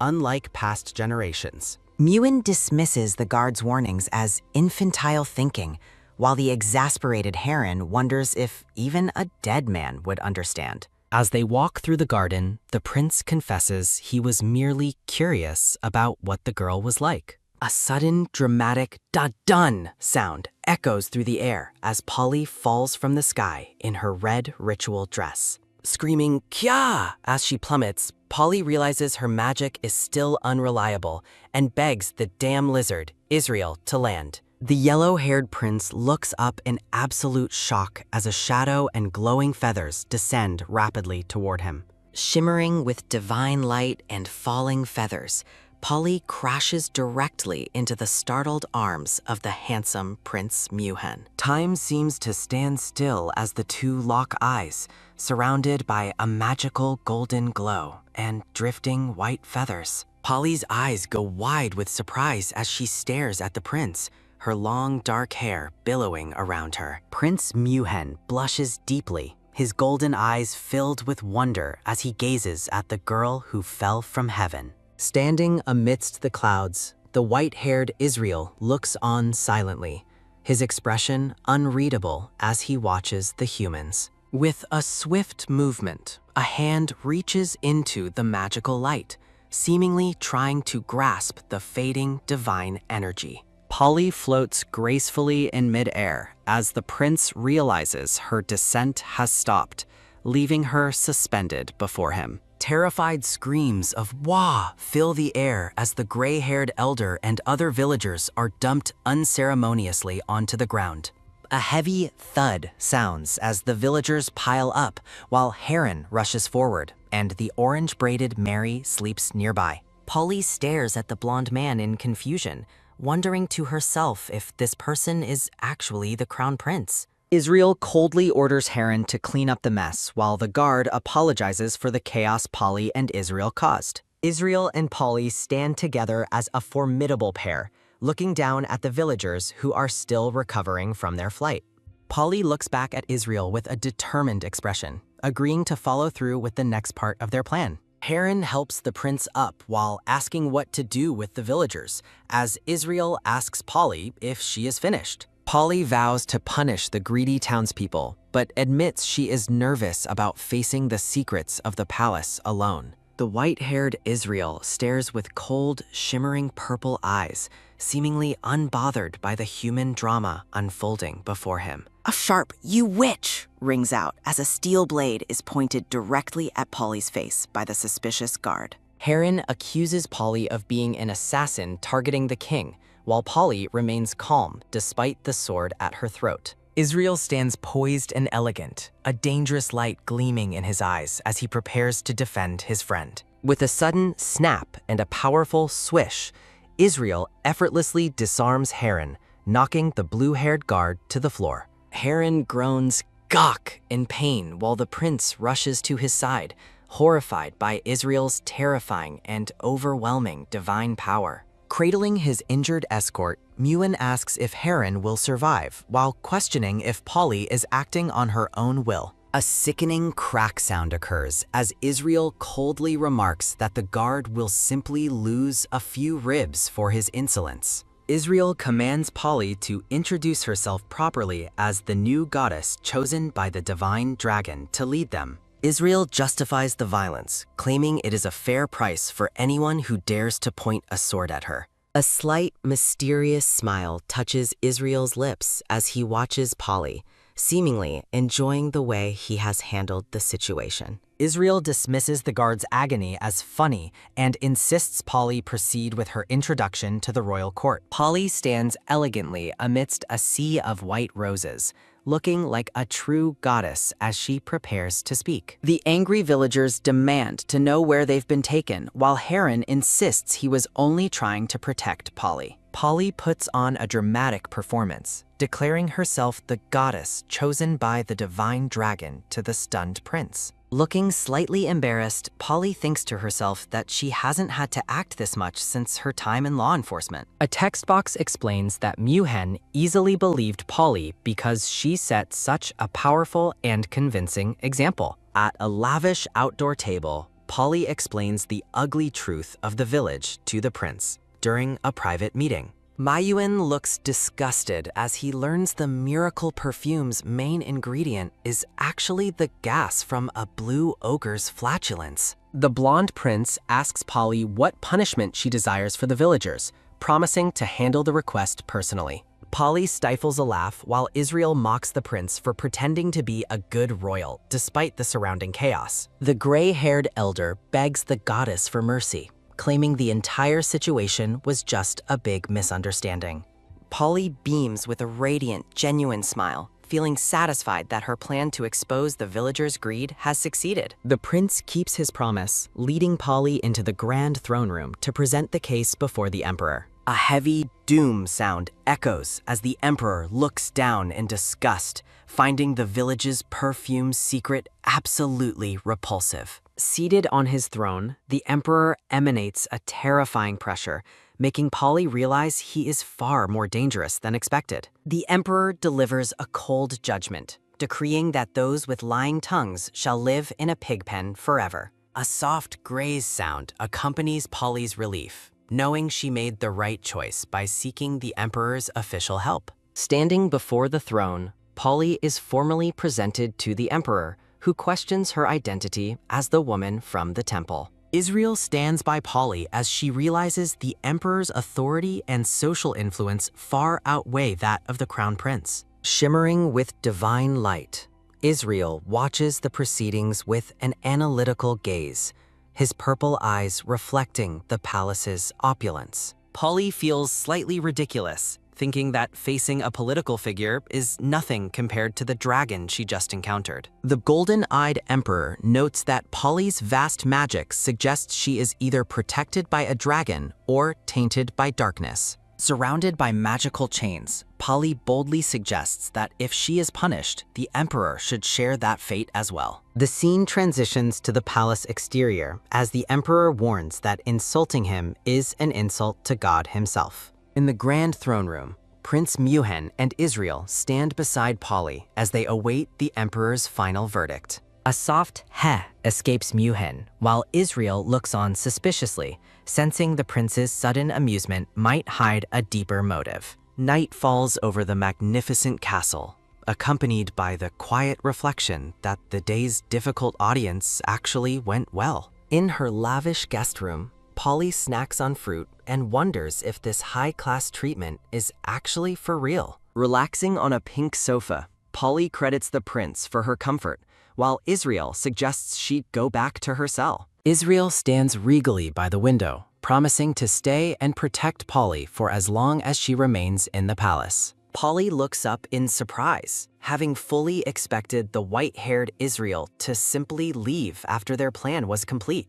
Overjoyed by the unexpected offer of protection, Polly beams with a radiant, flower-filled smile of pure, heartfelt gratitude. Israel smiles back gently, closing his eyes as he basks in the warmth of Polly's rare and genuine happiness. Prince Muan peeks into the room, greeting Polly and Israel while looking significantly more relaxed than he did earlier. Sparkling with charm, Muan asks for a moment of their time despite the late hour, his golden eyes shining brightly. Polly thinks to herself that Muhan's handsome appearance reminds her of a famous boy group leader from her past life. With friendly eyes, Polly asks the prince if his business is urgent, trying her best to remain polite and composed. The blonde prince smiles warmly at Polly, clearly enjoying her company as he prepares to share some important news. A sudden slam sounds as Israel shuts the door in Muhan's face, just as the prince mentions having curious news. Startled by the abrupt movement, Polly asks Israel what he's doing, but he insists on keeping a proper distance. Israel warns Polly not to trust others too easily, reminding her of the betrayal she just suffered in the village. A rhythmic knock-knock sounds at the door, as a voice mentions the little girl Polly brought to the palace. With a quick swoosh of her gown, Polly turns toward the door, suddenly remembering her concern for young Mary. Muan and Polly check on the orange-braided Mary, who is resting comfortably in a grand palace bedroom with the maids. With a peaceful Z, Mary sleeps soundly in her new surroundings, finally safe from the chaos of her former home. Polly kindly asks the maids to continue their excellent care of Mary, relieved that the orphan has found a sanctuary. The maids perform a swift bow, assuring Polly that they will keep her instructions in mind as they serve. Walking down the hallway with a rhythmic clack, Polly thanks the prince for his immense generosity toward the child. Muan playfully informs Polly that she now owes him 2 debts for his help throughout the long day. Polly looks puzzled, questioning what the second debt could possibly be besides the Emperor's help with the village case. Israel follows behind, thinking coldly that it would have been far more convenient to just kill everyone and be done. Israel's purple eyes narrow with a cold light as he watches Polly interact with the overly charming blonde prince. With a sudden fwish, Polly moves ahead while Israel watches her with a look of silent, unreadable observation. Surrounded by floating blossoms, Polly is overcome with joy, her eyes sparkling with the excitement of her new situation.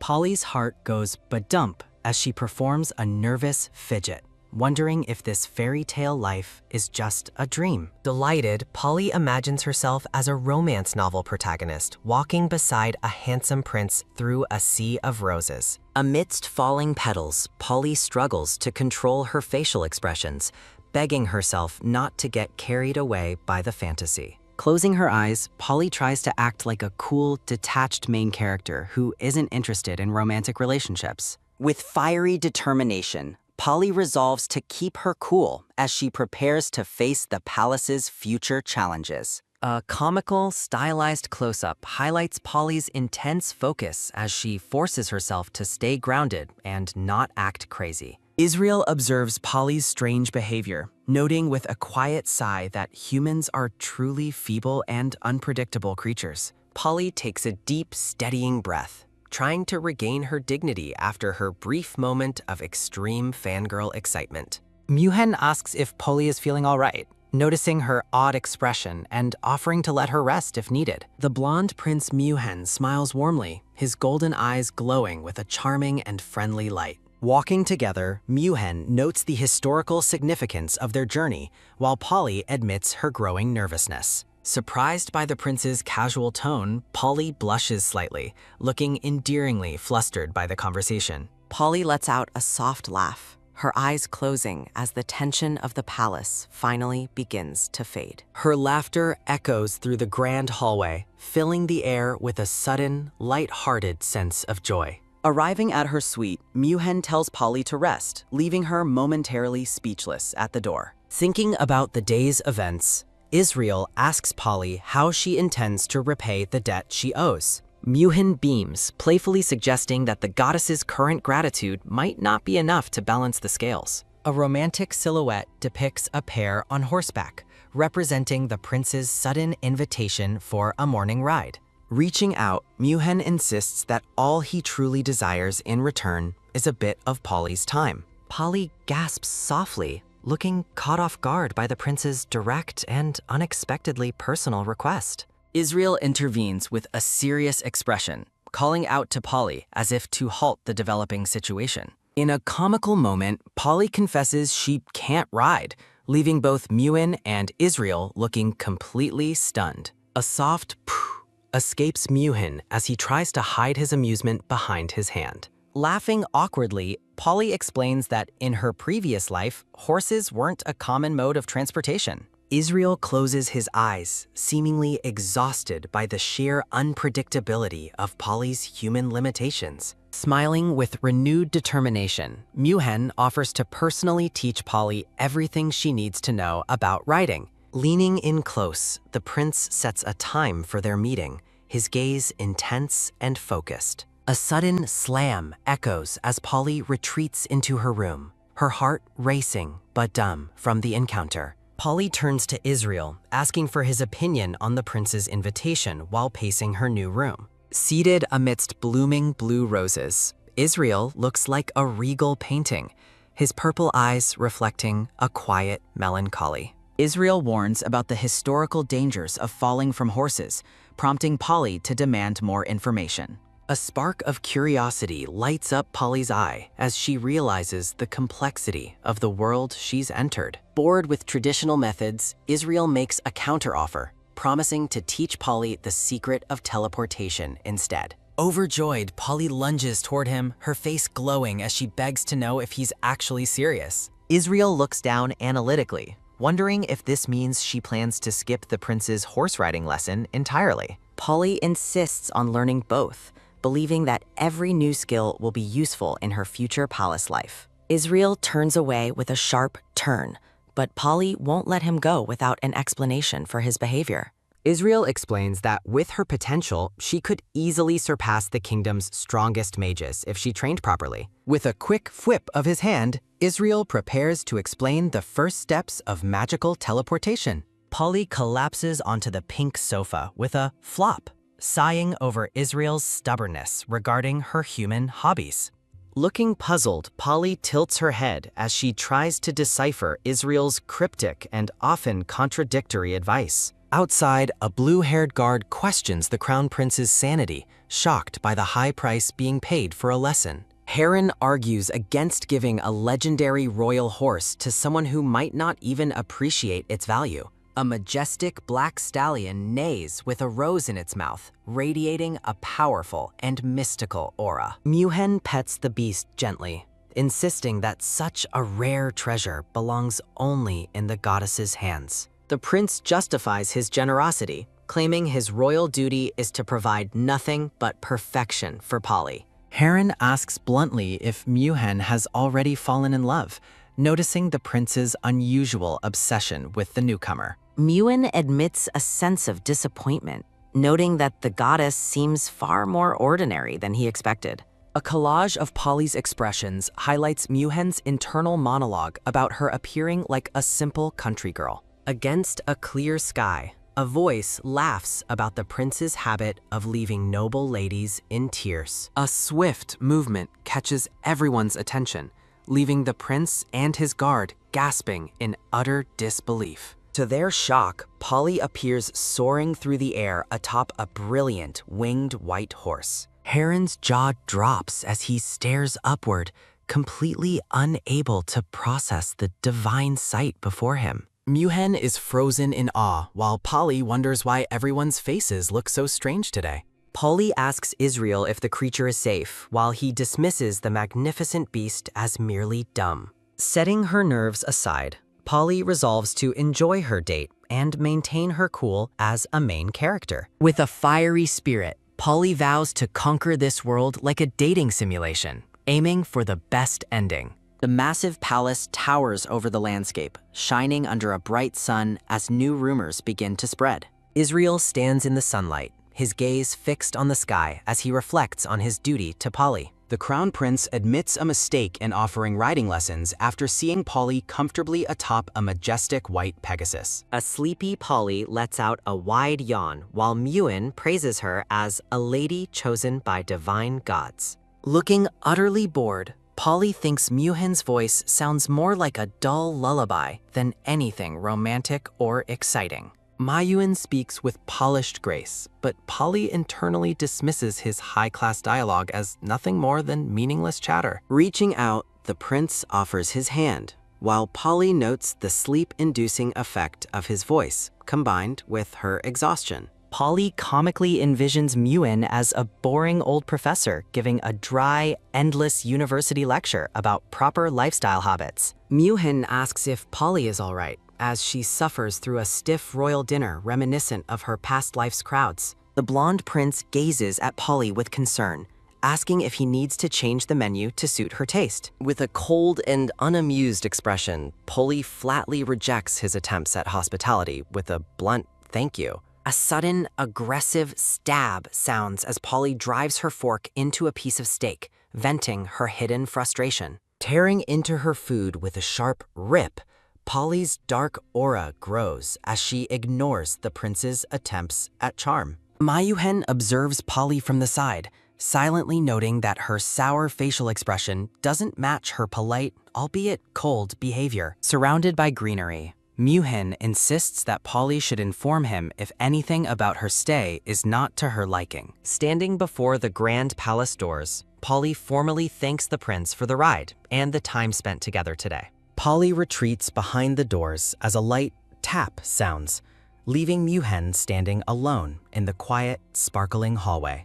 Heron is flabbergasted, mockingly questioning how the Empire's most eligible bachelor could have actually been rejected by a girl. Heron's green eye widens as he realizes Muan's intense expression means the prince has genuinely fallen for the newcomer. A focused close-up reveals Muhan's golden eyes glowing with a newfound, determined spark as he thinks of the goddess. A frantic badoom echoes as Miyuan's heart races, completely captivated by the mysterious and frigid girl he just met. Framed by roses, Miyuan reflects on his life of perfection, confident in his looks, lineage, and unmatched royal abilities. As a child, Muhan stood brilliantly above his brothers, feeling no competition due to the vast gap in their talents. Narrative text reflects on the nature of human greed, noting that people always desire what they do not currently possess. Looking out at Heron, Muan laments that true love is impossible for him because his duty is to the Empire. Muhan holds a romance novel about true love, finding the book's teachings impressive but lacking any genuine warmth or affection. Heron looks at his prince with confusion, questioning why he would waste his time reading such cheesy romantic literature. Seated at a grand desk, Muhan simply replies that it is fun, leaving Heron looking absolutely stunned and exasperated. Mayuhan recalls walking the streets in disguise, where his overwhelming charisma still managed to attract every lady in sight. Tipping his top hat amid sparkling roses, the prince remembers his effortless charm and the constant attention he received. Back in reality, Polly lets out another yawn, her expression showing that she is openly ignoring Muhan's royal presence. Chewing aggressively, Polly continues to ignore the prince, her focused eating leaving him feeling completely and utterly brushed aside. Muhan finds Polly fascinating, envisioning her as a cold ice queen, while realizing she is far from an ordinary girl. Polly wakes up shocked to find her bed overflowing with red roses, gifts from the prince meant to signify eternal love. The head maid presents piles of luxurious pink gift boxes, promising to bring the Empire's finest flowers to Polly daily. A delighted Polly claps with a rhythmic applause, overjoyed by the romantic legend and the beautiful flowers filling her room. Later that afternoon, Polly and Muan walk through the grand palace hallway while she narrates their casual tea and tour. Over the next several days, the prince continues to shower Polly with attention, roses, and constant friendly companionship. Blushing and flustered, Polly wonders if it's possible the prince likes her, frantically asking Israel for his honest opinion. Israel sits calmly at a chessboard, looking regal as Polly lets out a joyous kya over her sudden romantic realization. Narrowing his purple eye, Israel focuses on a black rook, his calm demeanor contrasting sharply with Polly's high-energy excitement. From behind a room divider, Polly tells Israel to wait while he reminds her of her wish to learn magic. Stepping out in a frilly white dress with pink bows, Polly excitedly asks Israel for his thoughts on her outfit. Israel gazes intensely at her as Polly explains her plan to sneak out and visit the city's downtown area. A close-up highlights the intricate pearls and golden tassels of Israel's formal white and gold royal uniform.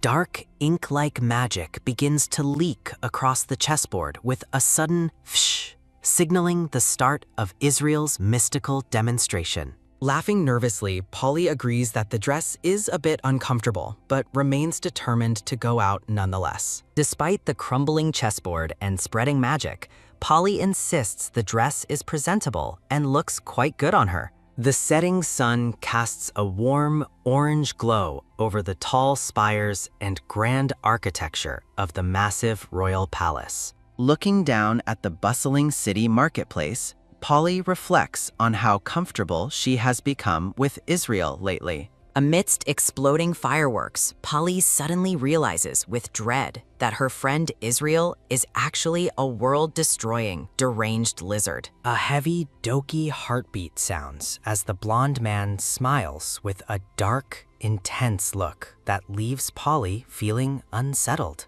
Her heart races with a rhythmic badoom, her face flushed as her gaze fixates on the blonde man. Heron panics, shouting that they must return immediately because the Imperial Palace has been completely destroyed. High above the market, Muan demands Heron explain the source of the terrifying sounds echoing from the castle. With a look of utter dread, Heron confirms the worst. The Imperial Castle is currently being torn apart. Above the burning spires, a colossal white dragon unleashes a torrent of blue fire, leaving everything completely destroyed. The sky fills with fire and smoke as the castle towers crumble under the weight of the massive explosions. Debris rains down on screaming maids while Muhen wonders if enemy magicians have summoned this destructive force. Looking hesitant in her frilly dress, Polly begins to ask if she should accompany the men to the disaster. With a quick rush, Muhen and Heron sprint toward the chaos, while Polly desperately calls out to follow them. Left behind in the crowded marketplace, Polly watches as the prince disappears into the distance with a swift movement. In a sudden flashback, a girl scolds her crying sister about the worthlessness of a man's sweet lies. Dark thoughts consume the scene as Polly reflects on the complete and utter uselessness of romantic dating. Bathed in a shimmering light, Polly stands firm in her floral gown, her resolve hardening despite her inner conflict. Polly's gaze narrows as she recalls the blue flames from another world, piercing through the dark night sky. Looking over the wreckage, Polly feels a haunting familiarity toward the blue fire consuming the distant Imperial castle.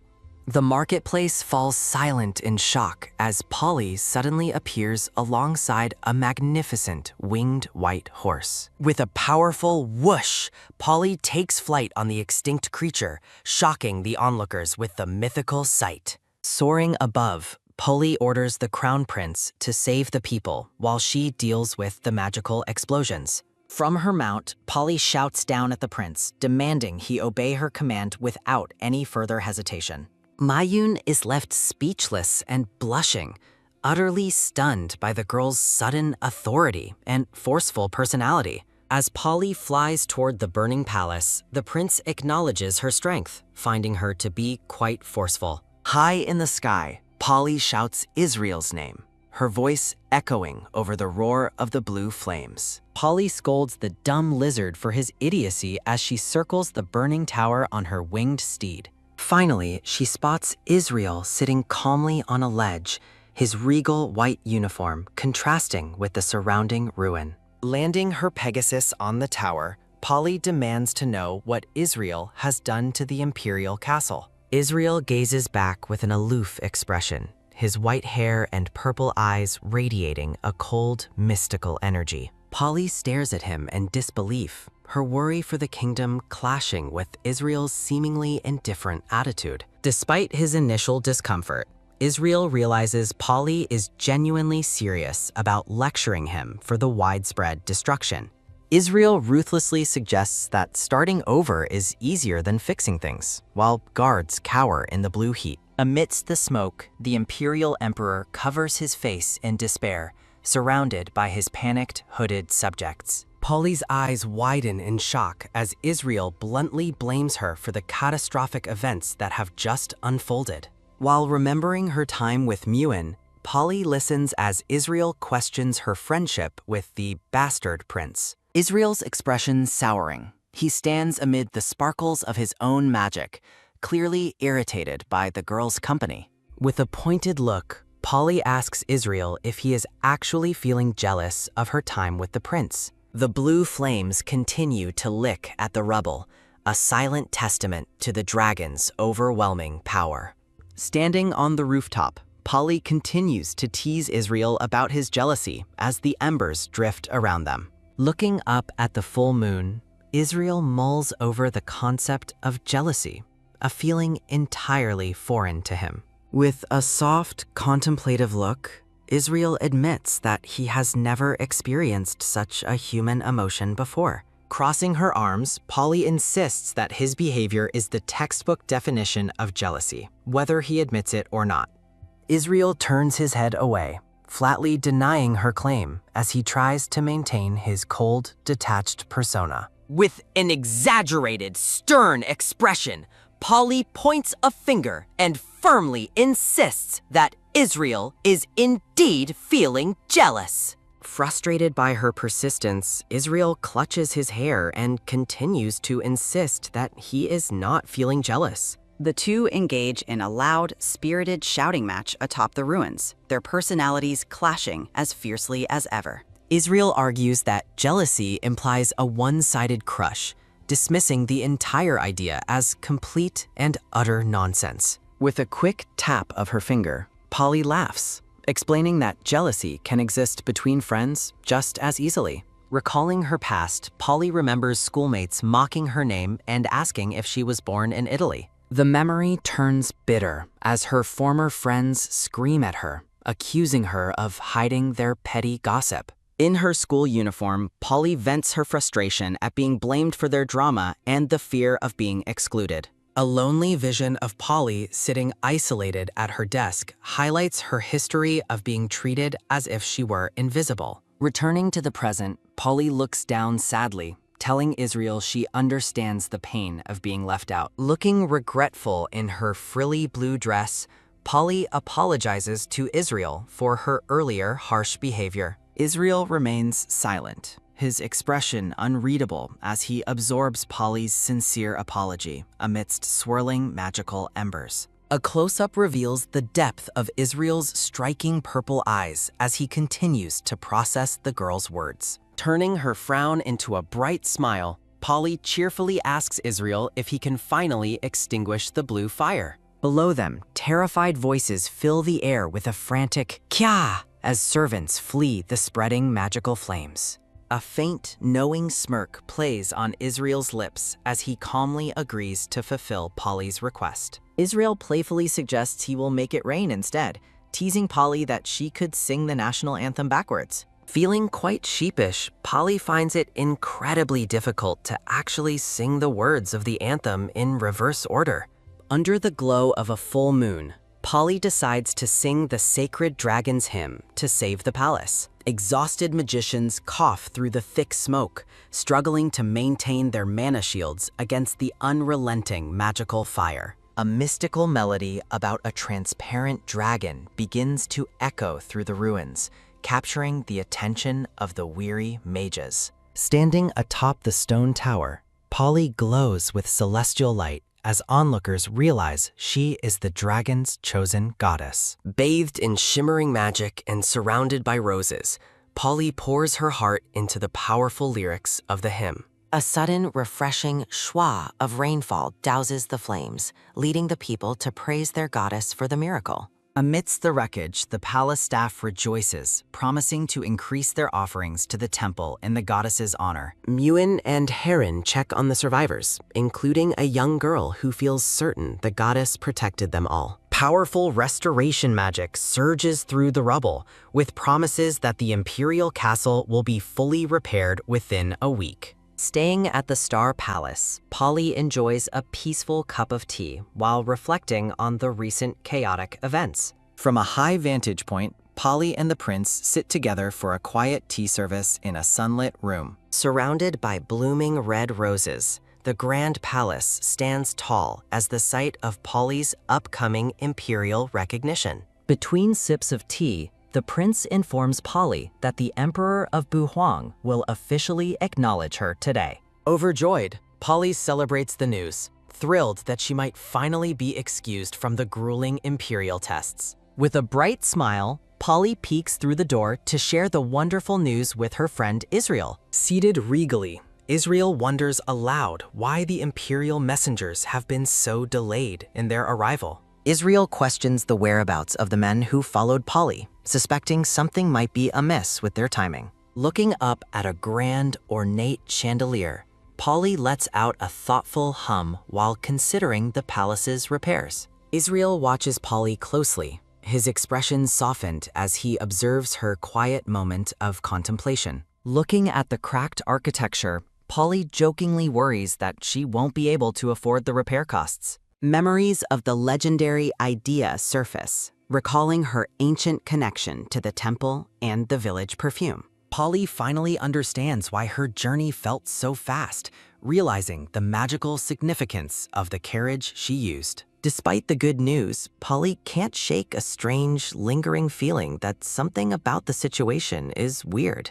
A sudden knock at the large doors startles Polly, heightening her ominous sense of dread. A trio of maids arrives to summon the goddess, announcing that the emperor is ready for her audience. Dressed in a beautiful white gown adorned with roses, Polly stands ready for her formal meeting with royalty. Polly sits across from the blonde emperor, who notes that she is the only son in his empire. The emperor gazes at her with intense, glowing orange eyes, scrutinizing the girl who saved his kingdom. Breaking the tension, the emperor lets out a boisterous, hearty laugh that echoes through the tea room. The emperor praises Polly's glory, asking for her forgiveness for ever doubting her sincerity and power. Stunned by the dramatic shift in the emperor's behavior, Polly is amazed by his sudden change of attitude. The two engage in a long, friendly conversation while discussing a collection of traditional Korean books. Amidst sparkling light,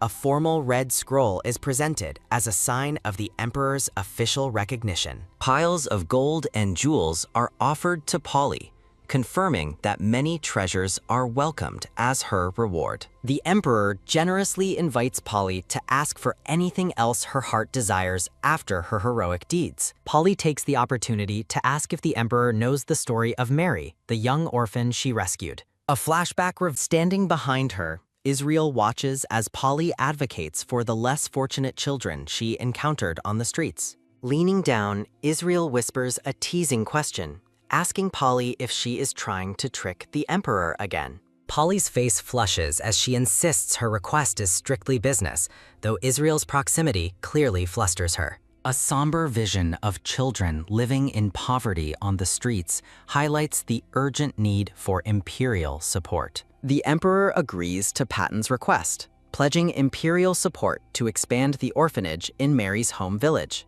Flashbacks reveal the failing orphanage facilities and the desperate plight of children returning to the streets. Polly clenches her fists with a determined gaze, ready to confront the injustices she has just witnessed. A grand golden emblem marks Polly's successful novel publication and her significant contribution as a model citizen. Dressed in floral elegance, Polly breathes a sigh of relief, though the memory of the tremor still lingers. Israel teases Polly about her maturity as she proudly declares herself a woman of undeniable virtue. Lost in thought, Polly recalls her initial plan to simply ask for a table before everything escalated. Polly imagines the temple's shirtless, muscular priests, finding the lack of female presence to be remarkably dry. Clutching a reject sign, Polly is flustered when Israel points out that she is still quite young. Determined to help, Polly resolves to learn how to properly manage money for the many street children.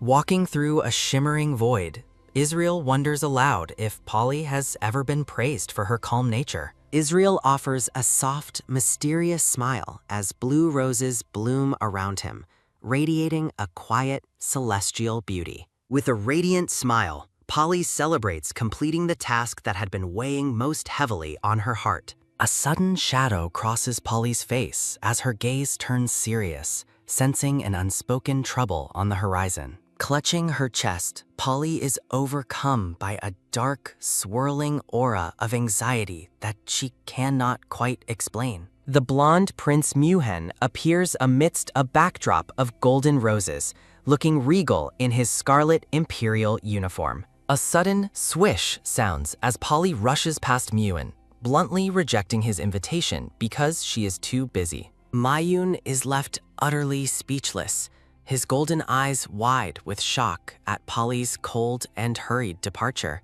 In the background, Israel watches the prince's rejection with a subtle, triumphant smirk playing on his lips. Polly hurries away, her footsteps echoing as she tries to convince herself that her feelings aren't what they seem. Muhen and Heron look on with concern, wondering what could have caused the goddess's sudden change in mood. A grand chandelier shimmers as word arrives that priests from the temple have finally reached the palace. 2 priests stand with their backs turned, their presence signaling the arrival of urgent news from the temple. Polly's face lights up with joy as she spots her old friends, affectionately calling them Tom and Jerry. Rushing down the stairs, Polly scolds the pair for their late arrival, expressing her deep worry for them. The 2 priests turn around, looking completely bewildered by the strange nicknames Polly has assigned to them. Tom and Jerry burst into dramatic, fountain-like tears of joy, loudly wailing Polly's name as they reunite.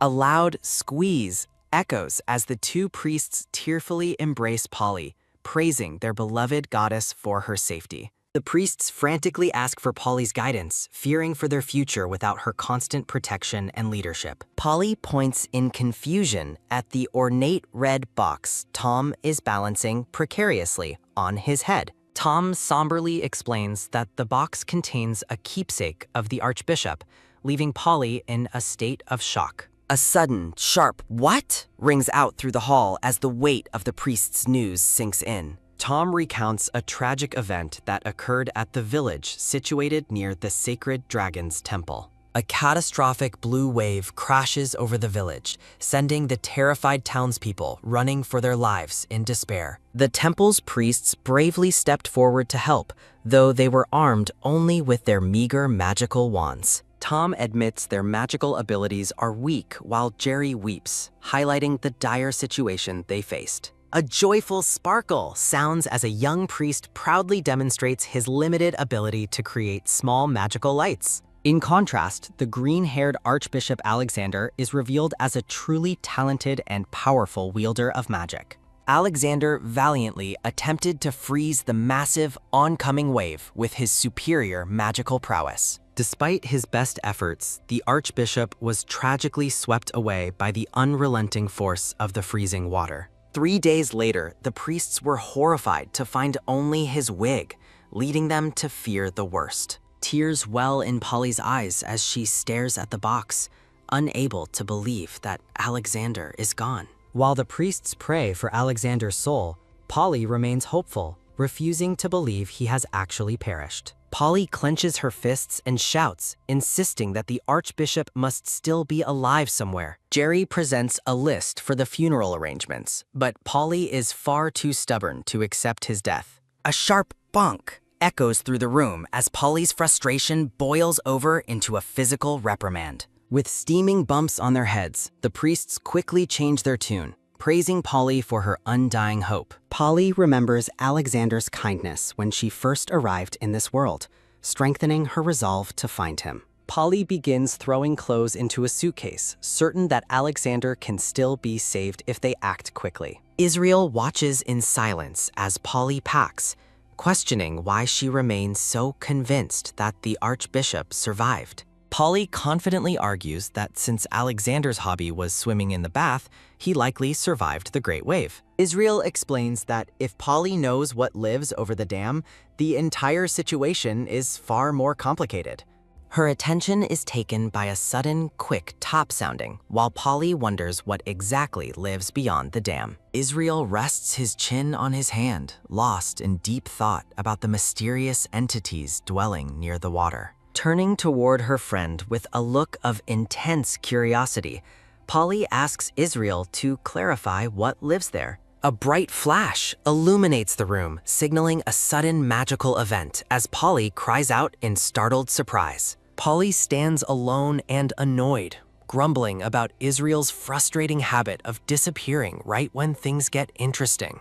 A carriage arrives as Tom and Polly call out to Polly, ready to depart for their next destination. The blonde emperor approaches the carriage window, asking Polly if she truly intends to leave him behind so soon. Memories of the plaza's destruction resurface, reminding the emperor of the day Polly left him alone amidst the chaos. Looking visibly moved, the emperor admits that the situation was serious for him as well during their past encounter. Polly looks away with a somber expression, insisting that her current mission is the reason she must go now. The emperor stands in the dirt path, watching silently as Polly's carriage rolls through the grand palace gates. A blue-haired aide urges the emperor to contact the princesses, but he firmly declares his intent to follow Polly. With a hand over his heart, the emperor vows to follow Polly to the very ends of the empire. High above the clouds, a majestic white Pegasus flies through the sky, determined to keep pace with the travelers. Polly's face turns pale with a drop of sweat as she reacts to an unexpected and shocking development. A somber view from above shows the village submerged in water, highlighting the true scale of the recent disaster. Even after time has passed, the dedicated priests continue rowing through the flooded streets to rescue those still stranded. The Grand Temple has been transformed into a crowded shelter, providing a safe haven for the many displaced villagers. Tom explains that the villagers work together to create the shelter by following Polly's inspirational teachings and guidance. Haunted by visions of the smiling Archbishop Alexander, Polly realizes she must find him before the situation worsens. Polly reaches out to poke Tom's back as a sudden eek escapes him when she mentions having a question. A series of scribble sounds accompany Polly's poking, causing the tanned priest to jump and squirm in total embarrassment. Tom blushes furiously and covers his face, stammering while wondering what kind of scandalous orders Polly is giving him. Regaining his composure, Tom promises to immediately find a private space for Polly to meet with the local mayor. Tom continues to giggle and blush as more scribble sounds fill the air, clearly flustered by Polly's playful proximity. Tom mentions that telepathy is impossible since he needs to recharge, leaving Polly feeling disappointed by the magical limitation. Slumping forward in dejection, Polly deeply regrets her decision not to learn magic before embarking on this difficult journey. A voice notes Polly's heavy sigh, causing her to look up with wide eyes as she realizes someone is watching. Jerry looks toward Polly with a bright, encouraging smile, his golden eyes sparkling with warmth and newfound determination. A group of young priests gathers together, loudly declaring their earnest desire to help Polly with the relief efforts. Jerry and Tom vow to never give up, credits Polly for their resolve while she watches them with teary eyes. A loud ack sounds as Polly playfully tickles the two priests, causing them to jump in surprise and laughter. Beaming with pure joy, Polly realizes that even a small amount of encouragement can provide her with immense strength. Polly cheers wildly, declaring that friendship is far superior to love while celebrating her bond with the temple priests. From a hidden vantage point, a red-haired man watches the group while holding a mysterious, glowing purple orb. A hooded figure cloaked in black uses transparency magic to observe the scene, clutching the pulsing magical artifact tightly. The hooded man's red eye glows as he detects a hidden presence lurking between the priests, sensing a disruption. Inside a dark pen, several pigs let out a series of oink sounds as a sinister presence approaches them. The hooded man confronts a white-haired elder in the pig pen, scolding him for failing to raise an orc. Threatening the terrified elder, the hooded man explains that even without a tongue, hands, or feet, secrets could leak. The elder lets out a final agonizing "ack" as the hooded man uses his dark magic to end his life. Shocked by a sudden counterattack, the hooded man realizes someone else is striking him from an unknown direction. A sharp slash echoes as multiple energy blades strike the hooded man, sending dark splatters flying through the air. Collapsing to the ground, the bleeding hooded man curses his lack of healing magic as his consciousness begins to fade. Struggling to see through his failing vision, the hooded man finally identifies the powerful culprit standing before him. Israel stands regally over the fallen man, cold and mocking as he dismisses the villain's final words as useless. Looking down with a chillingly calm expression, Israel prepares to deal the final blow to the defeated magical assassin. A loud crack sounds as Israel's hand effortlessly crushes the purple orb, shattering the magical tool into pieces. As the orb breaks, a vision of Polly appears, while Israel reflects on her foolish but noble desire to save humanity. Israel looks down with a cold, analytical gaze while holding the shimmering fragments of the destroyed purple orb. A quiet moment of anticipation settles over the story as Polly's arduous journey into the unknown continues. Israel recalls the apocalyptic future Polly described, where the world is consumed by a blinding, fiery cataclysm of destruction. He reflects on the simple solution of replacing a bad influence with a good one to alter fate's path. A vision of a smiling girl appears as Israel muses that such connections are fleeting and not worth madness. Standing amidst the glowing sparkles, Israel stoically decides that the world's eventual destruction has nothing to do with Polly. Looking down at a fallen figure near a pig pen, Israel notes that humans eventually create their own ruin. Floating gracefully against a bright blue sky, Israel playfully invites the world to provide him with some entertainment. A sinister, glowing purple light fills Israel's eyes as a sharp, predatory smile spreads across his face. Inside a village house, Polly points at a map, confidently deducing that Alexander is likely near the water's flow. Jerry and Tom clap in starstruck adoration for their goddess while the elderly mayor expresses her heartfelt gratitude. Under a grand chandelier, the mayor nervously asks if the disaster was caused by the dragon god's righteous anger. Polly reacts with a sharp stab of internal guilt as she recalls the various miracles she supposedly performed. She realizes with horror that Israel was the secret culprit behind every disaster she had been credited with solving. The scene shifts to a bored Israel lounging in the grass, casually considering destroying a village for his amusement. Polly reassures the mayor that the dragon gods would never punish people without a just and valid reason.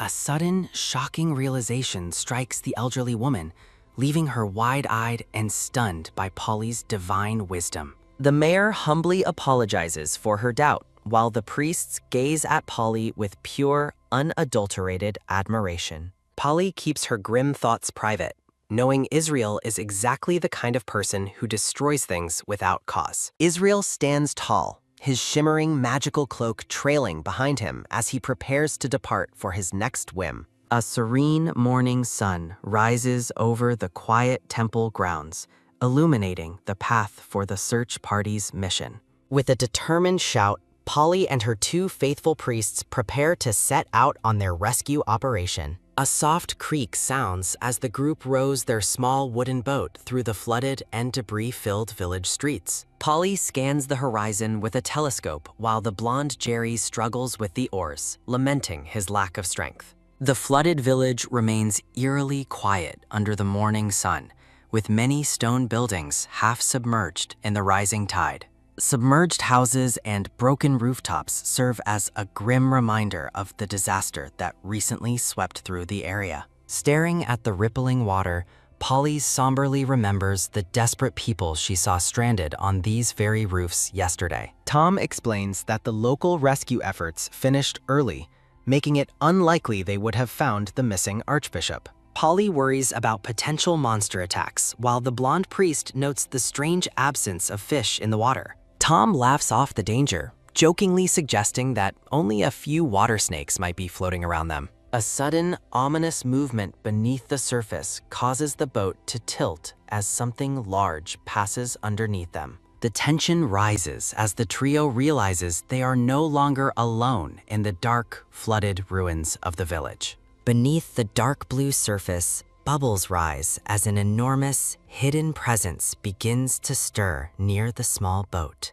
A massive splash erupts as something strikes the boat, sending Polly's telescope flying into the cold floodwaters. Polly and Jerry cry out in startled confusion, wondering if they have accidentally struck a submerged rock or debris. Another violent splash rocks the vessel as a terrified Kaya escapes Polly while the boat nearly tips over.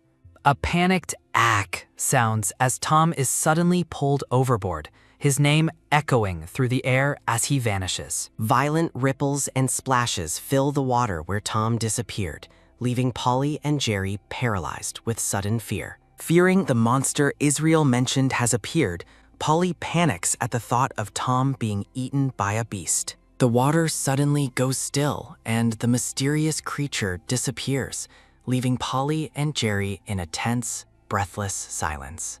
Polly and Jerry shriek in absolute terror as a massive, shadowed entity suddenly appears directly behind their small boat. A soaked and shivering Tom climbs back into the boat while Polly reaches out to help her traumatized friend. Tom looks completely shaken, describing the underwater encounter as a terrifying ordeal that nearly cost him his life. He describes a giant, corpse-like monster with a soul-stealing gaze that haunted him beneath the dark, murky waves. Jerry screams that the monster is returning, while Polly frantically orders him to summon his wand for an ice attack. Polly lets out a confused "huh?"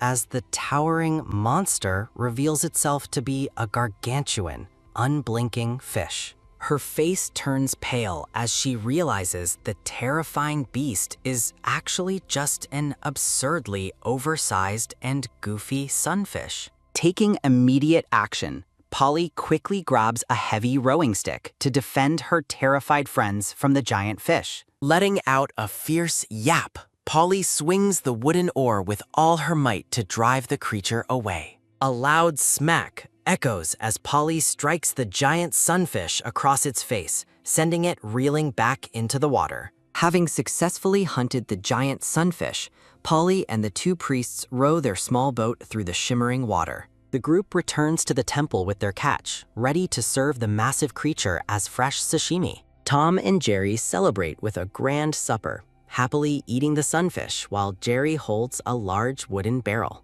Polly stands before the joyous group of priests, watching them celebrate their successful hunt with bright, cheerful smiles. A quiet moment of contemplation passes as Polly looks down thoughtfully, her expression softened by the blue-tinted atmosphere. Standing alone in the grand temple hall, Polly begins to doubt if the goofy sunfish was actually a man-eater. Polly considers asking Israel for help again, while a frantic voice calls out for a magician from just outside. Peering through a window, Polly spots the red-haired man desperately scolding his unresponsive magical orb for failing him. The red-haired man continues his frantic one-sided conversation with the silent artifact while Polly watches his distress from hiding. His face contorted with rage, the man screams at the purple orb, begging it to at least curse him. Polly looks on with wide-eyed shock and confusion, her face turning pale as she witnesses the man's unhinged behavior.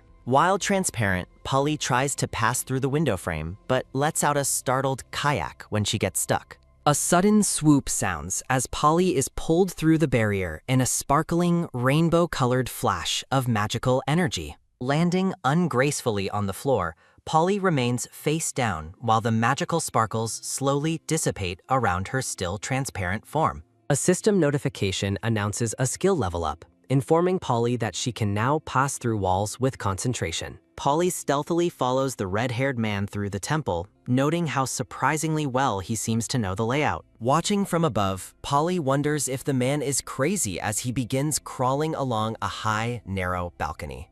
Bathed in a sinister purple glow, the red-haired man continues his mission, unaware that he is being closely observed. Israel suddenly appears in the shadows, his arms crossed regally as he watches the unfolding events with silent, cold indifference. Standing stoically amidst the shimmering magical particles, Israel remains silent while the scene around him continues to develop. Israel muses that after thousands of years, he finally expected to find some entertainment in this mundane world. Looking slightly bored, Israel turns his analytical gaze toward the side, his shimmering white hair catching the faint light. A close-up of Israel's striking purple eyes reveals a depth of ancient knowledge and a hint of suppressed amusement. The red-haired man enters a dark cave, the pulsing light of his purple orb illuminating the path ahead of him. Polly continues her pursuit, following the man's silhouette deeper into the oppressive darkness of the underground cave system. Both Polly and the red-haired man find themselves lost and worried as they navigate the confusing, rocky tunnels. A sudden shake sounds as a startled Polly grabs the man, who shouts in surprise as they find their way. The man laughs off his confusion while Polly scolds him, demanding he place signs if he is so forgetful. The red-haired man reaches a dead end while Polly watches him closely from behind, sensing something hidden nearby. A hand reaches out through the magical haze, firmly grasping Polly's sleeve to stop her from moving further forward. Looking up in total shock, Polly finds Israel standing before her in the cave, his presence as regal as ever. Israel casually explains his presence as mere chance while his hand remains close to Polly's in the dim light. Polly questions if Israel took a shortcut while he reveals he raised a creature living in a nearby spring. Realizing the sunfish was just a snack for the real monster, Polly learns that the man leads to a nest. Beaming with newfound confidence, Polly declares that the truth of the situation has finally become obvious to her. They discover Bishop Alexander tied up in the cave, his bald head and bruised, shirtless torso reflecting his difficult ordeal. A blue-haired woman and the red-haired man mock the captive Alexander, demanding he join their dark magician pact. Letting out a defiant huff, Alexander warns the traitors that the dragon gods will surely remember their ultimate betrayal. The blue-haired woman mocks the dragon's lack of support for humanity, expressing her long-standing resentment toward the silent gods. Alexander tells her not to speak so carelessly, revealing with surprising pride that he chose to stay bald. Laughing at his resolve, the blue-haired woman prepares to show him magic she claims is superior to any dragon's. She holds up a pink hair growth elixir while Israel and Polly watch the bizarre scene from their hidden vantage. As the woman describes the potion's effects, Alexander cries out in absolute terror, begging her to stop her attack. With tears streaming down his face, Alexander shouts that his bald head is beloved by his mentor, Idea. Two children laugh in a flashback, cruelly mocking an orphan who doesn't understand the value of such connections. A young, bald Alexander stands beside the tall, white-haired Idea, who looks down at him with quiet, serene grace. In the present day, a bald priest diligently sweeps the temple grounds as a peaceful morning sun shines overhead.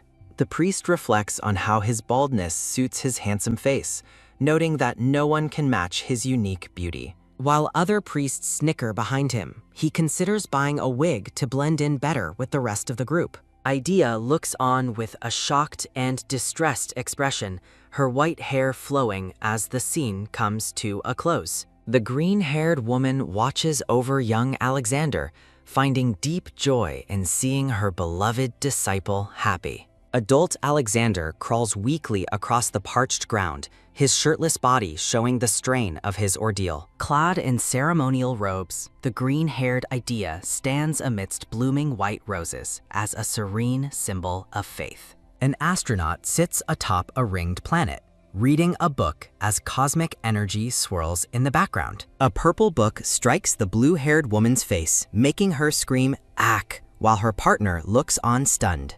A sudden swoosh fills the air as a barrage of magical books flies toward the unsuspecting traitors. Several books hit the captors with a dull poke, leaving Alexander bewildered by the sudden aerial assault. Staring at the chaotic alchemy table, Alexander wonders if a goddess has arrived to deliver him from captivity. Polly aggressively hurls books at the villains, while Israel offers calm praise instead of actually helping her fight. Israel casually suggests killing the traitors, a solution Polly momentarily considers before coming to her senses. Polly scolds Israel for always choosing violence while she clings to a book, frustrated by his dark tendencies. Israel senses Polly's judgment, but she simply whistles innocently, pretending her disdain for his methods is non-existent. A sudden tap sounds as a hand reaches out, catching Polly's attention during the tense confrontation. Israel stands regally behind Polly, unleashing a brilliant flash of magical light that startles the young heroine. The traitors let out pained acts as they are blasted backward by the sudden, overwhelming surge of power. The culprits spin away into the darkness, while Israel asks Polly if she is finally satisfied with the results. Alexander remains bound by the water's edge, waiting for Polly to complete his rescue after the villain's defeat. Israel looks down with cold eyes at Polly and the freed priest as they recover on the cave floor. A grim pile of bones marks the spot where a monster's nest was usurped by the dark magicians. Israel remains silent and brooding as a voice desperately calls out for him to wake up. Walking away, Israel coldly orders Polly to stop hugging the priest so he can finally transport him. The temple stands quiet under a massive full moon, casting a peaceful blue glow over the mountain landscape. An elderly woman reassures the group that Alexander will recover fully while Polly and the priests keep vigil. Jerry and Tom excitedly declare their intention to return to the cave and capture the remaining culprits. Polly points out that the villains are currently stuck flying in circles, trapped by her previous magical intervention. Tom and Jerry praise the amazing power of their goddess, marveling at how she punishes those who defy her. Inspired by Polly's heroics, the priests plan to hire a bard to spread tales of her greatness everywhere. The mayor suggests commissioning a statue to honor Polly, much to the absolute delight of her devoted followers. Polly sits faithfully by the unconscious Alexander's bedside, watching over him as he recovers in the quiet infirmary. Israel's presence lingers behind Polly as she looks down, her expression unreadable in the soft, clinical light. Polly reflects on her journey, her expression shifting from a gentle smile to a look of deep concern.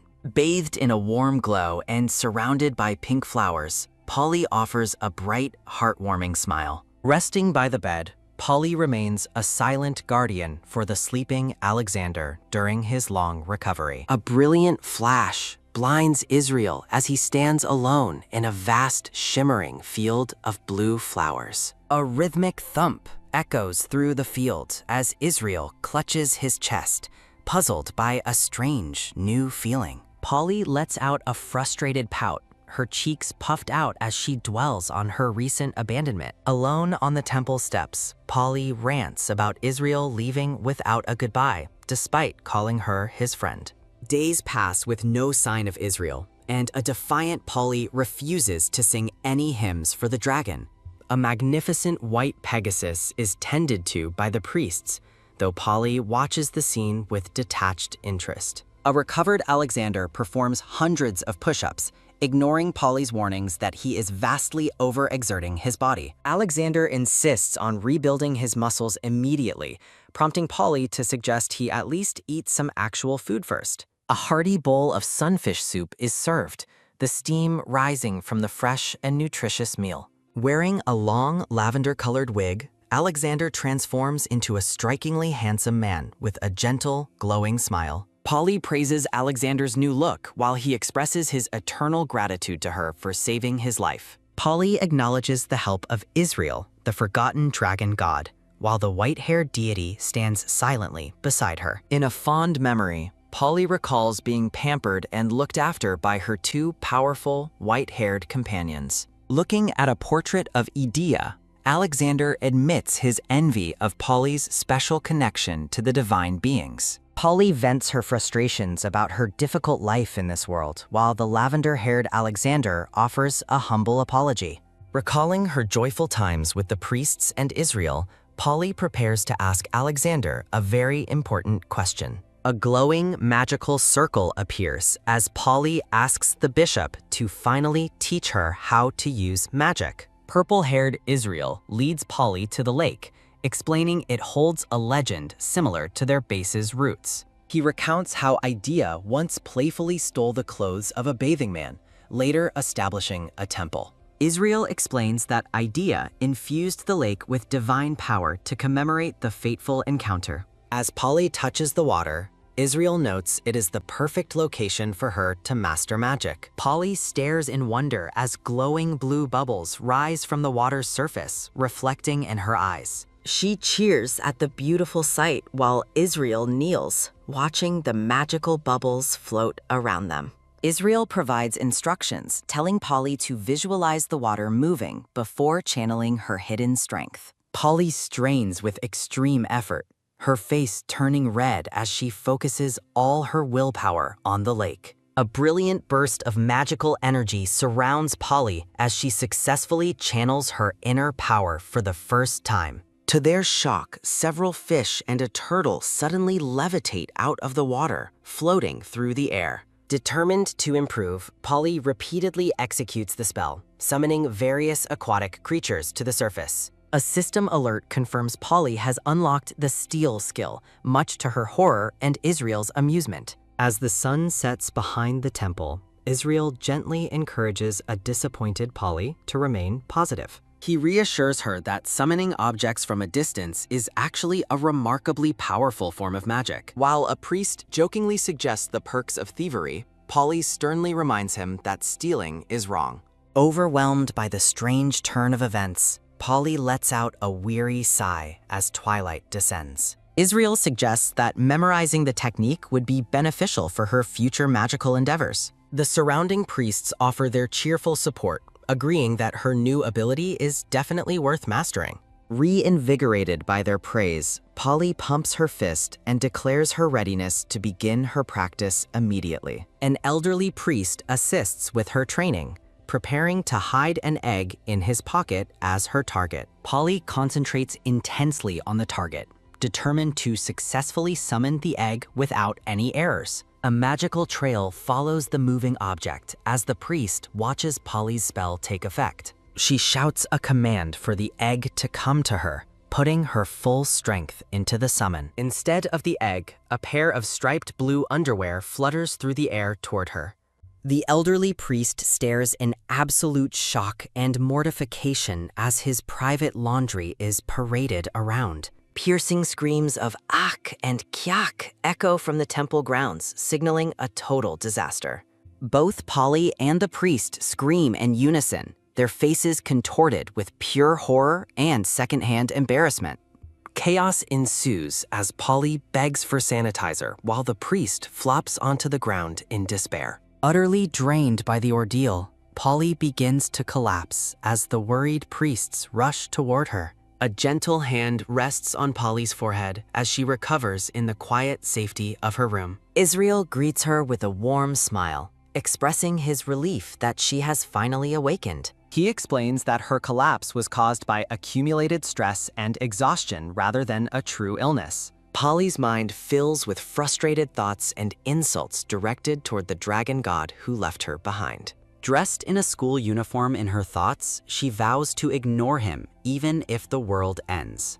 She sulks with her arms crossed, stubbornly refusing to touch a giant bowl of fresh strawberries. The strawberries glisten invitingly, presented as a peace offering to lift the young girl's spirits. Polly's mood instantly brightens as Israel reveals the sweet fruit was sent by a distant relative. Israel notes that the person who sent the gift possesses a rare and powerful bloodline ability. A flashback reveals a mysterious meeting between a green-haired figure and the bald Alexander at the temple. Wearing 3D glasses, Polly eats a strawberry and reflects on the dramatic nature of the family's story. Israel expresses regret over a short-lived reunion, but is thankful to know his kin is thriving.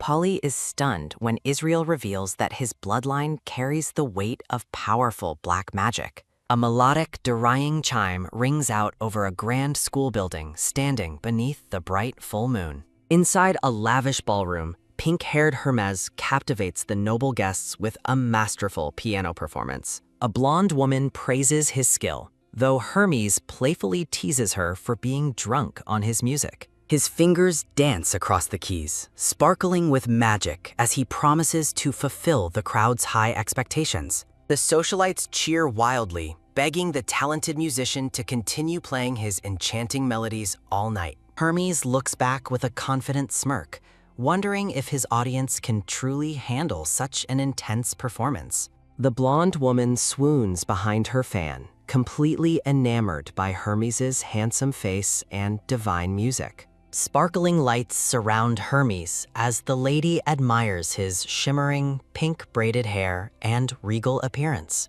A blonde woman admires Hermes' jewel-like pink hair while he sits poised at the grand piano. A hand reaches out to pluck a single strand of hair with a sudden, sharp pick sound. The blonde lady swoons with a deep blush, hiding her delight behind a fan in total adoration. Nobility at the gala whisper excitedly, pleading for the talented musician to share more of his secrets. Hermes offers a mysterious smirk, asking if she would truly believe him if he claimed it was her soul. A sudden, forceful grab seizes his wrist as the music stops and the atmosphere turns violently tense. The pair shares a close, intimate kiss while surrounded by a romantic and shimmering magical glow. With a heavy thud, the woman collapses to the floor as her energy is completely drained away. Her face transforms into a skeletal mask as she whispers a final, haunting thanks for being loved. Hermes remains seated at the piano, while the ballroom floor fills with the bones of his fallen admirers. Alexander gazes at the full moon, apologizing for the trouble his magical bloodline has brought upon the group. Polly offers a bright and cheerful smile, reassuring Alexander that he has done absolutely nothing wrong.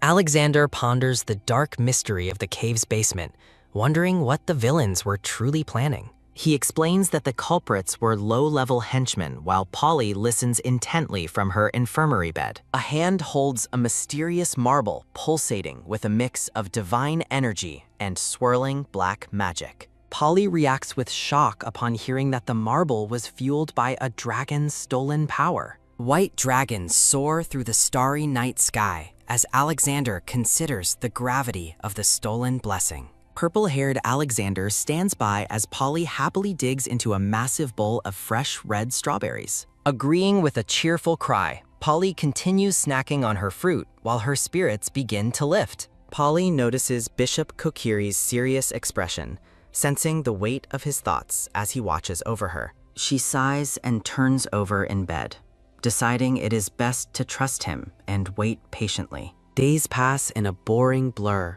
until Polly finally screams out in total frustration from her room. She rants about being neglected by her companions, desperately wishing for any form of physical labor. The priests and an elderly woman joyfully propose that Polly perform a sacred baptism to stay occupied. Dressed in a white gown and lace veil, Polly prepares to reveal herself as the chosen goddess. The crowd erupts in cheers for the goddess of the dragons as she appears before the village. With a joyful splash, Polly pours the dragon's blessing over a grateful woman during the holy ceremony. Polly bows her head in solemn prayer, asking the dragons to quickly drain the floodwaters from the village. Back at the table, Polly expresses her deep trust and subsequent hurt to her silent companions. She points a finger and shouts in a huff, declaring the current situation to be a terrible matchup. Israel gazes silently into the distance, his purple eyes reflecting a cold and brooding sense of emptiness. Standing alone in a lush green field, Polly feels a sudden, profound sense of loneliness and void. She looks up at the sky, wondering if she should simply message them to see what they are doing. Lying back on the grass with a soft flow, Polly allows her thoughts to drift in the quiet field. A single green leaf flutters down with a gentle sss and lands directly on Polly's closed eyes. A slender hand reaches down to delicately pluck the fallen leaf from the young girl's forehead. Israel stands over Polly, holding the leaf as he watches her rest with a quiet, unreadable expression. The white-haired dragon god gazes down, his intense purple eyes shimmering under the bright afternoon sun. The scene shifts to a wide, peaceful view of the village houses nestled within the mountain landscape. Polly shouts, "Hey!" as a brilliant, magical light suddenly flashes on the trunk of a nearby tree. Israel clutches his chest in surprise, experiencing a strange and painful new sensation for the very first time. Polly asks with genuine concern if his heart is hurting, her expression filled with worry and confusion. She wonders aloud if it is possible for a powerful dragon god to suffer from a heart condition. Demanding an explanation, Polly asks him to describe the specific feeling so she can help him.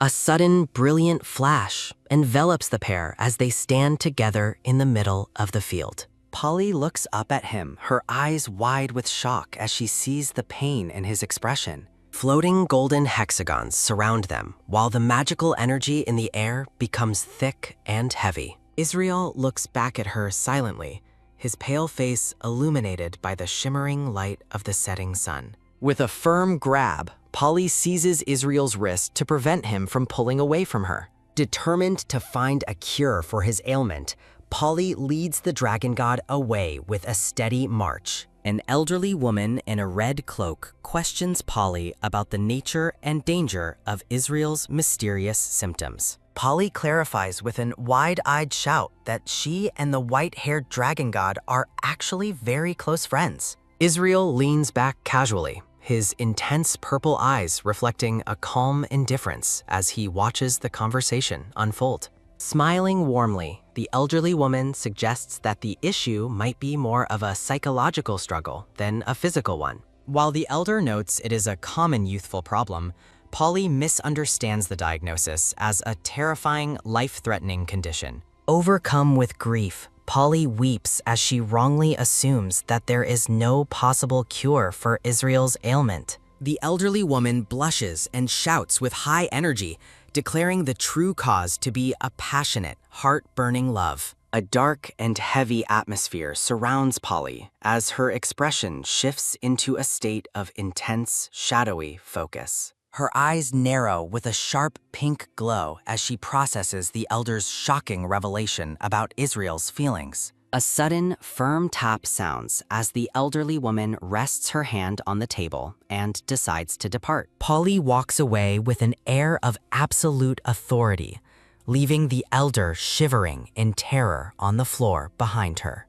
Trembling with a violent shiver, the woman marvels at Polly's overwhelming charisma, feeling as though her gaze was lethal. The elder reflects on the goddess's fierce underlying power, wondering why such a strong person lacks any romantic tact. Beneath a bright full moon, Israel's voice echoes through the grand hall, questioning if the human's claims were true. Israel leans in remarkably close to Polly's face, letting out a soft hum as he searches her wide eyes. Deep in thought, the dragon god strokes his chin while considering the bizarre romantic expectations placed upon them. The surrounding crowd reacts with pure shock, realizing that Polly views their current situation like a dramatic romance fantasy. A sharp knee and L sound as Tom and Jerry suddenly drop to their knees in a synchronized, terrified salute. Confusion sweeps through the room as everyone begins to bow and shout a frantic salute toward the two main figures. Israel offers a sly, confident smirk as he remains inches away from Polly, thoroughly enjoying the chaotic scene. Sparkling with excitement, Polly's eyes widen in disbelief as she asks if his previous words were truly meant. Standing before the crowded hall, Israel admits with a grin that his interest is simply because she is very funny. The white-haired dragon god bursts into a bright, genuine laugh, his face radiating a rare sense of joy. Stunned into silence, Polly stares at him with a deep blush as the dramatic encounter reaches its sudden conclusion. Israel's radiant smile fills the air with a shimmering light, leaving a lasting impression of his newfound amusement. A flashback shows Polly watching Israel from across a misty pond, recalling that she recognized his true nature long ago. Polly reflects on the moment, thinking to herself that he looked even more handsome than a high-ranking crown prince. She admits to being influenced by a romance book, developing a specific attraction to men with gold or black hair. Lost in a daze of falling petals, Polly covers her mouth while contemplating the complicated feelings stirred by the dragon god. The scene shifts to the village, where buildings are submerged under a deep layer of swirling blue floodwaters. On a sunlit balcony, Polly and Israel engage in a quiet game of chess while surrounded by the lush forest. Frustrated by her opponent's skill, Polly declares that she is quitting the game due to his overly competitive nature. Israel smirks and promises to let her win the next round, noting her struggle as a complete beginner. Alexander, wearing a long purple wig, approaches the balcony and asks Polly if she is playing chess all by herself. Claiming to be the worst player in the temple, A sudden osh and oh sound as Alexander's purple wig flies off, revealing his perfectly bald head beneath. Total panic ensues with a loud hustle as both Polly and Alexander chase the runaway wig through the air. Back in a moment of peace, Israel sits on the balcony and focuses his energy into a glowing, magical orb. The Grand Temple stands majestically under a clear sky, its many white domes gleaming in the bright afternoon sun. Dressed in a sacred veil, Polly offers a humble prayer for the floodwaters to finally recede from the village. High above the town, Israel channels his divine power to draw the rushing water upward into the sky. The villagers erupt in joyful cheers, convinced that the miracle is a sign of the dragon's love for their goddess. While snacking on a strawberry, Polly smiles and reflects on the incredible results of their combined power of friendship. Alexander, now with long green hair, discusses the upcoming Dragons Festival with Polly and the elderly priestess. The green-haired Alexander offers a kind smile, his golden eyes shimmering with warmth during the festive planning. The elder recalls her youth with a nostalgic smile, remembering the 4-day festival where she first met her late husband. Filled with excitement, Alexander and the elders celebrate their plan to make this festival the best one in history. A peaceful view of the village houses appears as the leaders promise that no expense will be spared. Villagers move through the streets, beginning the extensive preparations for the grand holy celebration that is soon to come. Soldiers unload massive crates of gold and treasure, providing the infinite funding needed to make the festival a reality. Alexander happily updates Polly on the festival preparations, while she looks forward to the mayor's amazing plans. Gazing at the Grand Temple, Polly wonders what kind of games and competitions they will hold during the festival. A sudden, loud shout for the goddess echoes across the field as someone approaches her from behind. A cheerful blue-haired knight arrives, his bright yellow eyes sparkling as he offers a friendly greeting to the girl. Polly asks the knight about the crown prince's absence, noting it has been a long time since they met. The blonde-haired man regretfully explains that an urgent matter prevented the high-ranking prince from attending the current event. The blue-haired knight clarifies that an emergency at the palace forced the prince to make an immediate return home. His expression darkens as he reveals the shocking state of the count's wife following her trip to a neighboring country. A sudden, cold chill sounds as Polly trembles, paralyzed by the horrifying news delivered by the blue-haired knight. Deep within the castle, a voice asks if the investigation into the mysterious corpse has finally been completed. Sitting on his throne, the blonde king receives a grim report, confirming the body was found as a complete skeleton. Stroking his mustache, the king sighs over the repeated incidents despite their efforts to strengthen the kingdom's strict repression. Amidst swirling purple smoke, a pink-haired woman smiles deviously as she senses the dangerous revival of ancient black magic. A dramatic do-done sounds as Polly stares in wide-eyed disbelief, processing the grim reality of the kingdom's situation. The blue-haired knight questions Polly's lack of fear while she contemplates the origins of the sinister magic. Polly ponders the culprit's motive and identity, her expression clouded by deep concern for the safety of other victims. The blue-haired knight admits to his own lack of foresight, realizing he never considered such heavy questions before. Approaching with interest, the green-haired Alexander asks the knight to provide more specific details regarding the strange case. The knight whispers about the count's wife's scandalous past, mentioning her many lovers and the countless suspects involved. Back in the field, Polly asks Israel if black magic is truly as evil as the knight's stories suggested. She compares the forbidden sorcery to the palace's sanctioned magicians, wondering what truly separates the light from the dark. Lying back comfortably, Israel calls out Polly's name while they rest together under the warm, sunlit sky. A soft sk sounds as Israel leans in close, his presence comforting the girl as she contemplates his words. With a quick swish, the dragon god turns his head, his gaze distant as he reflects on his own nature. A vision of a celestial woman appears behind Polly, explaining that her contract allows her to use magic without price. Glowing stars drift across the darkness, emphasizing the truth that miracles typically grow by consuming one's own life force. A magical wand creates shimmering light in a bowl, illustrating how ordinary magic can only achieve relatively small miracles. Israel explains that black magic demands blood and death, while Polly listens intently to the dark history of sorcery. Tom and Jerry charge across the field with a high-energy shout, urgently calling for Polly Nim to join them. The elderly priestess and the two priests lead Polly toward a massive white-veiled object intended for the festival. Excitedly waving a wand, the blonde-haired Jerry explains that magic will keep their ice sculpture from melting. Clenching her fists, Polly's eyes sparkle with pure delight as she imagines how beautiful the hidden sculpture must be. A gentle flutter sounds as the white cloth rises, beginning to reveal the masterpiece hidden beneath the heavy veil. The elderly woman screams with intense pride as she announces the sculpture's incredibly long and ridiculous title. Polly's face transforms into a state of sharp-eyed focus as she finally sees the absurdly designed ice sculpture. Stunned and speechless, Polly stares at the monstrosity,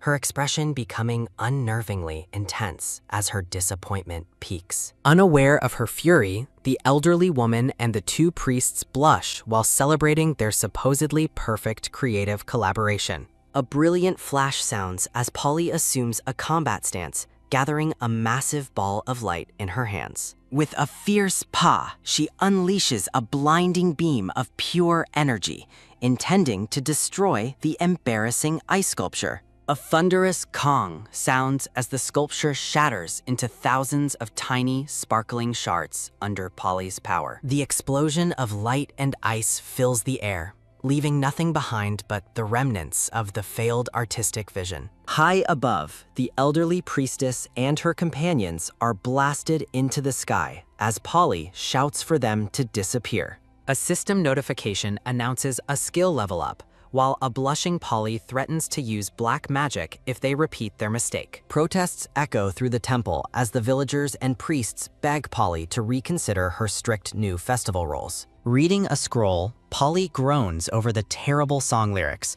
wondering who could possibly enjoy such embarrassing verses. Sitting at a table piled with scrolls, Polly demands more normal lyrics from the musicians and priests gathered before her. A sad dull sounds as the depressed musicians trudge away, their spirits crushed by the goddess's harsh reviews. Tom and Jerry exchange worried looks, noting that they already have 20 people and 60 songs to sort through. Slumping back in her chair, Polly sighs in total exhaustion, overwhelmed by the daunting task of revising the dragon hymns. Tom and Jerry rush forward with even more scrolls, pleading for the goddess to review their latest batch of songs. Polly's eyes sparkle with sudden excitement as she peeks over the edge of the castle wall. Amidst a shimmering background, Polly realizes she has finally found the perfect inspiration for the festival. Izrahi looks skeptical, questioning the dragon goddess's sudden and unexpected interest in holding a grand concert. Standing atop the high tower, Polly and Izrahi agree to proceed with their ambitious new festive plan. Polly gazes out at the town below, her heart full of hope for the upcoming holy celebration. Izrahi ponders the request, his distant gaze fixed on the vast horizon as he considers her proposal. Narrative text describes a festive cake, explaining that the Dragon Festival commemorates the birth of all dragons. A brilliant full moon shines in the night sky, marking the sacred time when all dragons are born. Surrounded by sparkling gems, Polly decides that a fun festival is more meaningful than any gold or jewelry. In a daze of yellow flowers, Polly smiles at the thought of making the celebration truly special. The sun-drenched village houses appear below as Polly asks Izrahi what he wants to experience. Izrahi perches on the stone ledge, his silent presence overlooking the town while he reflects on her words. Recalling past festivals, Izrahi admits that he never enjoyed these human celebrations until meeting the young girl. Polly shares her enthusiasm, and Izrahi reacts with a look of quiet realization as their bond deepens. With a gentle smile, Polly admits she spent most of her past life without any close friends. A lonely memory shows Polly standing apart from her laughing classmates during a busy school event. Overflowing with determination, Polly raises her fist and vows to fully enjoy the festival this time. A close-up reveals Polly's face glowing with pure happiness as she looks toward their bright future. Her expression shifts to confusion as she wonders what has suddenly caught the dragon god's intense attention. Izrahi turns away, prompting Polly to ask why his expression has become so uncharacteristically somber.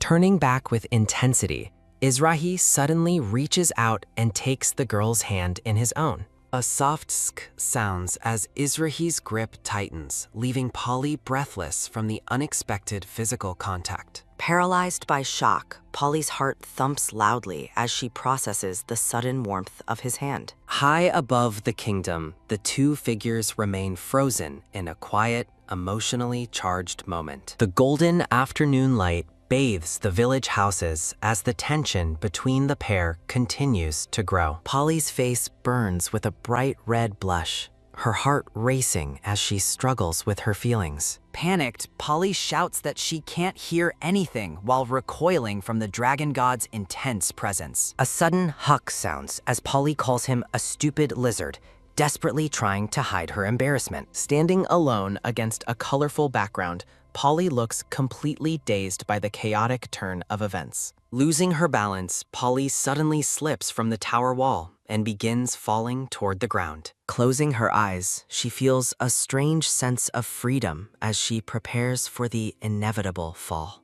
A terrified "ooh-ah" sounds as Polly tumbles through the air, her world becoming a blur of motion. Izrahi swoops in with divine speed, catching Polly securely in his arms amidst a flurry of petals. Trembling with shock, Polly asks if this dramatic rescue was part of his plan all along. A joyful "whoa" sounds as Polly realizes they are flying, her eyes sparkling with pure wonder. From the streets below, the musicians and villagers look up in absolute awe at the flying goddess. The crowd erupts in cheers, convinced that the sight of the flying goddess is a miraculous divine sign. Stunned by the inspiration, the musicians frantically begin writing new songs to commemorate the holy event. The scene shifts back to the sky as Izrahi calls out Polly's name with a serious tone. Gazing deeply into her eyes, Izrahi tells the girl that she truly needs to master her magic.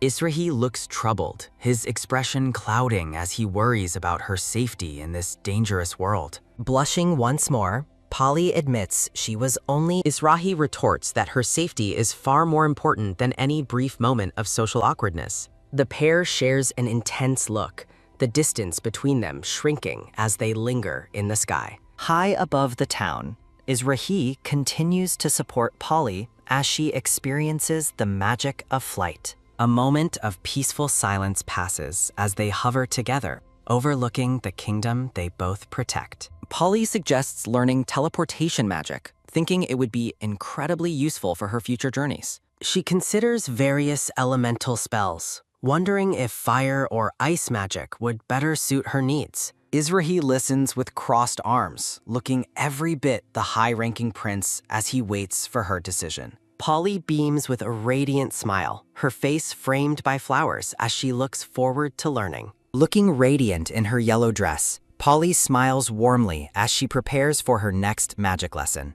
A sudden, heavy thump sounds as a hand lands atop a stack of blue books on the table. Izrahi stares down at the books with a serious gaze, ready to begin Polly's formal magical education. Confused, Polly questions why she must take a test instead of learning how to teleport or appear instantly. High above the study, the two sit across from each other, amidst a room filled with ancient scrolls. Izrahi explains the terms of the examination while flowers bloom in a shimmering background behind his royal figure. Polly becomes annoyed as she imagines a gorilla, feeling like Izrahi is insulting her natural survival instincts. Determined to prove herself, Polly clenches her fist and vows to master her difficult new magic studies. Izrahi gestures thoughtfully, explaining that she must first learn to properly manage her massive, overflowing mana. To help her focus, Izrahi suggests that Polly must temporarily refrain from partaking in any of her hobbies. He explicitly points out her collection of romance novels, demanding she stop reading them late at night. A loud smash sounds as Polly slams the table in protest, refusing to part with her favorite books. She argues that she is already a natural at using magic whenever she finds herself in immediate danger. Polly laughs boastfully, declaring herself the divine oracle who mastered invisibility without ever needing to practice. A bright blaze sounds as Izrahi uses his power to set one of her novels on fire. A heavy sigh sounds as Izrahi turns away, leaving a tearful Polly to mourn her burned book. Izrahi promises to save the remaining books if she passes, while a depressed Polly sags in total defeat. Slumping over her desk, Polly groans about the injustice of having to study for a magic exam. She asks how he knew about her books, and Izrahi explains her expressions made it very obvious. Israeli expresses confusion over human mating rituals, while Polly insists she is just reading a love story. Ignoring her defense, Izrahi tells her to focus on the task while he examines one of the books. Polly scribbles frantically in her notebook as the countdown to her important magic test begins. Izrahi looks at the open pages, wondering what could possibly make human stories so engrossing to the girl. A soft flip sounds as the book describes a heart-wrenching moment of realization between two close friends. Reading the dramatic human dialogue, Izrahi looks increasingly bewildered and slightly disturbed by the emotional content. A quiet flip sounds as Izrahi continues reading while Polly groans over her difficult magic equations. The story reaches a romantic peak, questioning whether a sudden kiss represents true love or simple longing. Izrahi's eye twitches in realization that he truly cannot comprehend the appeal of these human romance stories. He admits he prefers chess over human hobbies, while a tired Polly begins to sway and doze off. Izrahi dismisses the writing as garbage, unaware that Polly is about to fall right off her chair. A soft catch sounds as Izrahi's hand catches the girl's head before it can hit the hard table. He gently supports her as she sleeps, realizing she has reached her limit for the day's studying. A weary sigh sounds as Izrahi decides it is simply easier to cast magic for her himself. Now dressed in blue, Polly examines a scroll while walking through the village's busy construction site. She reflects on Izrahi's protection spell, feeling safe even if her own magic progress remains quite slow. Thinking of the festival, Polly smiles at the adorable dragon eggs prepared by the local archbishop. A sudden tumble sounds as wooden beams fall toward Polly, prompting a terrified warning from the crowd. A thunderous boom sounds as a golden barrier activates, shattering the falling debris into harmless glowing shards. Panicked villagers rush toward the scene, calling out to ensure their divine oracle hasn't been injured. The crowd gathers around her, desperately asking if she is still alive after the terrifying construction accident. Surrounded by a golden aura, Polly calmly asks who is responsible for managing the dangerous construction site. Polly smiles brightly at the stunned villagers, her protective magic still shimmering beautifully in the air. An orange-haired woman with an eye patch looks on in absolute shock at the perfectly executed protection spell. The woman wonders if dragon magic allows humans to perform miracles without ever offering anything in return. Polly points a finger and demands to know who is in charge of the messy building project. The villagers point toward the orange-haired woman, identifying her as Kurt and revealing her true age. Looking utterly panicked, Kurd screams that she is actually 35 years old, not 25 as they claimed. A villager argues back, claiming he remembers her birth 25 years ago and accusing her of lying. Tears stream down Kurd's face as she calls them meanies for exposing her secret in front of everyone. Polly stares at the bickering villagers, her expression becoming one of quiet and confused contemplation. Standing before the grand draconic temple, Polly prepares to deliver a stern judgment to the captured informant, Kurd. Polly details Kurd's 2 punishments. He must memorize safety regulations for a test and crack 100 hard-boiled eggs. A thoughtful tap-tap sounds as Polly considers her next move while standing amidst a backdrop of blue flowers. Kurd reacts with absolute horror, his face contorting in shock at the mundane yet grueling tasks assigned to him. Left alone with baskets of eggs, the orange-haired Kurd trembles as he realizes the sheer scale of his chore. 2 acolytes question Polly,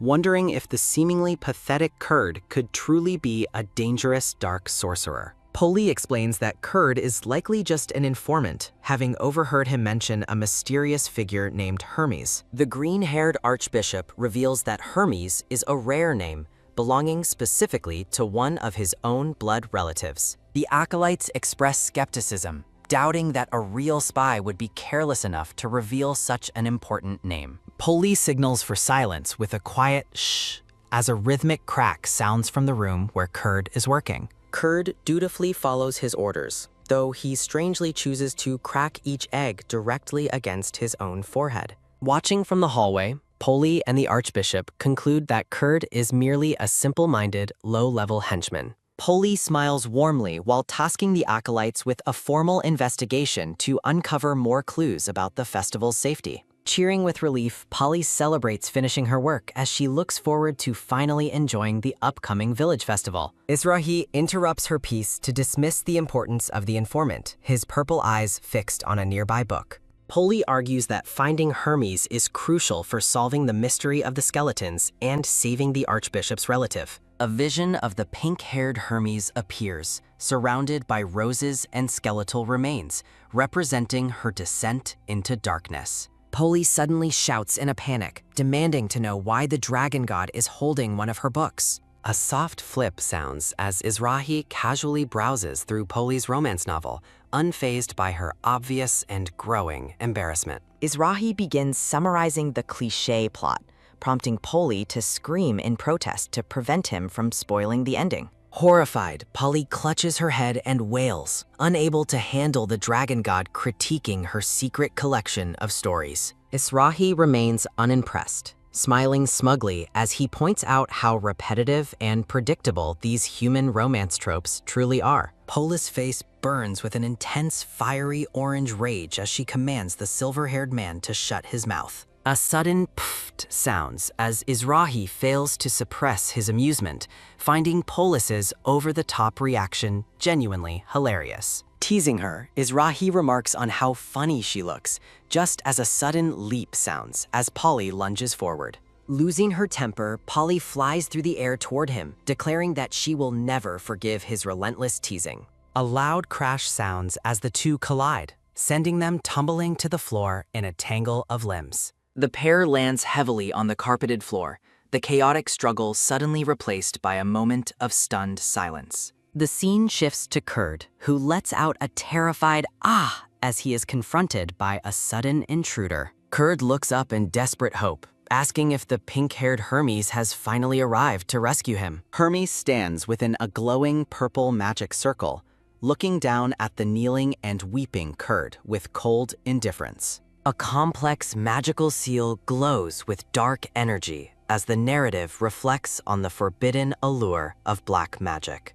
Dark power creates a beautiful garden of red roses, a miracle seemingly bought for the price of blood. Shadows of past victims speak of their fear of pain, highlighting the high cost of maintaining such dark sorcery. A hooded follower smiles through tears, seduced by the promise of a wonderful world built on dark sacrifices. Back in the present, Hermes towers over the kneeling Kurd, her pink hair shimmering under the influence of her magic. Overjoyed, Kurd weeps with gratitude, foolishly believing that his master has come to reward his loyalty and service. A bright beam sounds as Kurd glows with a delusional happiness, clasping his hands together in total devotion. Hermes smiles with a chilling sweetness, her green eyes fixed on Kurd as she prepares her next dark move.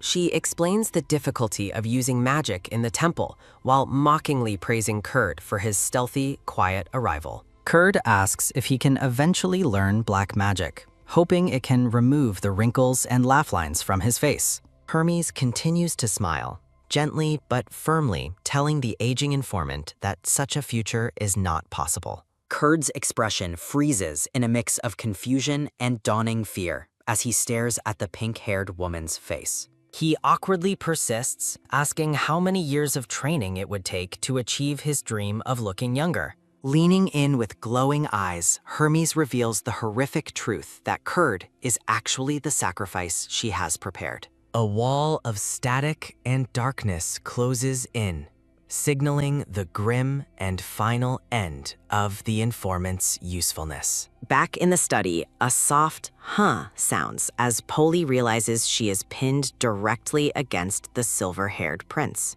A loud ba-dum sounds as their hearts race, the previous argument forgotten in the heat of their proximity. Polly stares at Izrahi's handsome face, wondering if her taste in men has shifted from blondes to silver-haired dragons. A final "budum" sounds as Izrahi looks back, his purple eyes wide with surprise at the girl's sudden intensity. A sudden rush sounds as feet move quickly, signaling the arrival of urgent and exciting news. With thumbs up, the acolytes report that Kurd finally confessed to being a henchman for the enemy. Polly looks delighted by the news, while the two acolytes celebrate their successful investigation with happy smiles. A rhythmic 1-2 sounds as Polly justifies her exercise routine while performing push-ups on the floor. The silver-haired Izrahi blushes as he asks why she is explaining herself when nobody else can see him. Panicked, Polly stammers to the air, her face twisting in a mix of embarrassment and sudden urgency. Letting out a pained ouch, Polly claims she felt dizzy before suggesting they finally go see Kurd. Polly facepalms while the silver-haired prince stands behind her, watching her dramatic antics with a skeptical expression. Polly heads toward the prisoner's room while Izrahi remains in the hallway, deep in his own private thoughts. Standing alone with crossed arms, the silver-haired man looks skeptical about the informant's sudden and convenient confession. The three walk together through the temple as the blonde acolyte prepares to reveal more about Kurd. The blonde acolyte explains that Kurd was once a gentle person who simply lost his way in life. Feeling optimistic, Polly offers a radiant smile, hoping they can help the misguided man find his path again. The trio stands before the heavy confinement doors, ready to confront the prisoner they were just discussing. A playful vision highlights the difference between immortal dragon gods and humans, who are destined to age. Within the room, Kurd looks utterly distressed, his face a mask of pleading fear and deep-seated regret. Polly imagines a brighter future for Kurd as a beloved nursing home idol, greeted by cheers and clapping. A loud creak sounds as the door opens, revealing Kurd's kneeling silhouette within the darkened, ominous room. A thunderous blaze erupts as magical fire suddenly consumes Kurd, shocking the onlookers standing at the doorway. Shadows loom in the green light as Kurd is sacrificed to a dark power right before their eyes. A grim narration confirms that despite the horrific flames, the informant never uttered a single scream while dying. The haunting green eyes of Hermes appear as a sweet yet disturbing voice begins echoing in their minds. Surrounded by purple mist, the voice warns the foolish girl not to interfere with their dark designs again. Hooded figures emerge from the shadows, commanding Polly to stop seeking them out for her own safety. A memorial of white flowers surrounds Kurd's image, a silent plea to never forget the cost of curiosity. A sudden flinch shakes Polly as the psychic intrusion ends, leaving her trembling in the now silent room. The supernatural manifestation vanishes, leaving only scorched marks on the floor and a tragic pile of ash. The group stares in horrified silence at the remains of the man they had hoped to save. A soft stream of tears falls as Polly wails, blaming her reckless pursuit of Hermes for Kurd's death. The acolytes scream in protest, desperately trying to convince the weeping girl that she is not responsible. They conclude that the dark voice was responsible for the murder, having silenced their informant forever. A warm hug envelops the sobbing Polly as her companions try to shield her from the lingering trauma. Both acolytes shout with conviction, pleading with Polly to ignore the cruel words of the dark sorcerer. A sudden squeeze and tremble sound as Paulus' vision narrows, the emotional weight becoming too much to bear. The scene shifts to the exterior of the Grand Temple, where a heavy atmosphere of mourning has settled. News of the informant's fate reaches the leadership, confirming the brutal end of their only viable lead. The green-haired archbishop looks weary, suspecting that Hermes used a deadly binding curse to eliminate the witness. A flashback shows a bald Hermes ranting about how the world judges people based on their outward appearance. Hermes points aggressively, claiming that society will always look down on those who do not fit their standards. A frantic clutch and flip sound as a crying Hermes challenges the archbishop to name a bald hero. A thunderous shock sounds as the archbishop stares blankly, unable to answer the bizarre and emotional question. Hermes stands alone in the wind, a figure of isolation and bitterness against a backdrop of trees. With a cold expression, the hooded figure warns that without beauty, everyone will eventually be abandoned. A soft flutter sounds as Hermes walks away, leaving the archbishop alone with his troubled and lingering thoughts. The archbishop closes his eyes in regret, wishing the encounter had happened differently so he could have helped. Back in the present, the acolytes ask the archbishop for guidance on how to handle the situation. Looking pale and sweating, the green-haired man remains deep in thought about the growing threat of darkness. He instructs Tom and Jerry to look after the divine oracle, knowing she is extremely distressed. The blonde acolyte looks concerned, noting that Polly appeared as pale as an ogre when he checked in. The two acolytes walk together, worrying about Polly's mental state while carrying supplies to comfort her.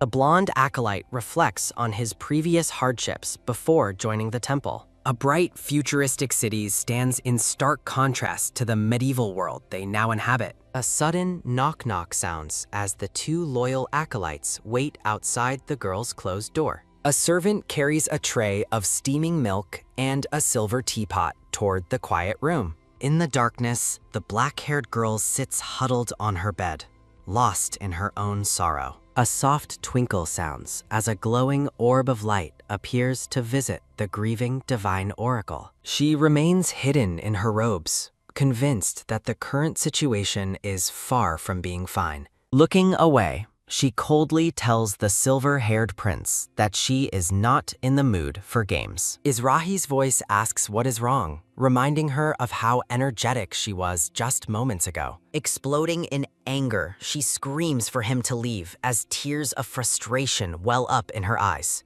A rapid swat sounds as she frantically swings a fly swatter at the glowing orb of light. A final swat sounds as Izrahi asks in disbelief what on earth he was just hit with. A loud sob sounds as the girl breaks down, her face flushed red with overwhelming grief and exhaustion. A repeated swat sounds against the window as the prince tells her to do whatever she wishes. A sharp smack sounds as she hits Izrahi's handsome face after he suddenly reveals his human form. Looking startled, she points out that he was the one who said she could hit him. A soft sniffle sounds as she demands he change back, unable to strike his real human face. Surrounded by chirping yellow chicks, she asks awkwardly if she really hit him that many times. A quick scratch sounds as she smiles weakly, thanking the silver-haired man for finally helping her calm down. Izrahi reflects on the memories of the informant, wondering why a human death has caused such distress.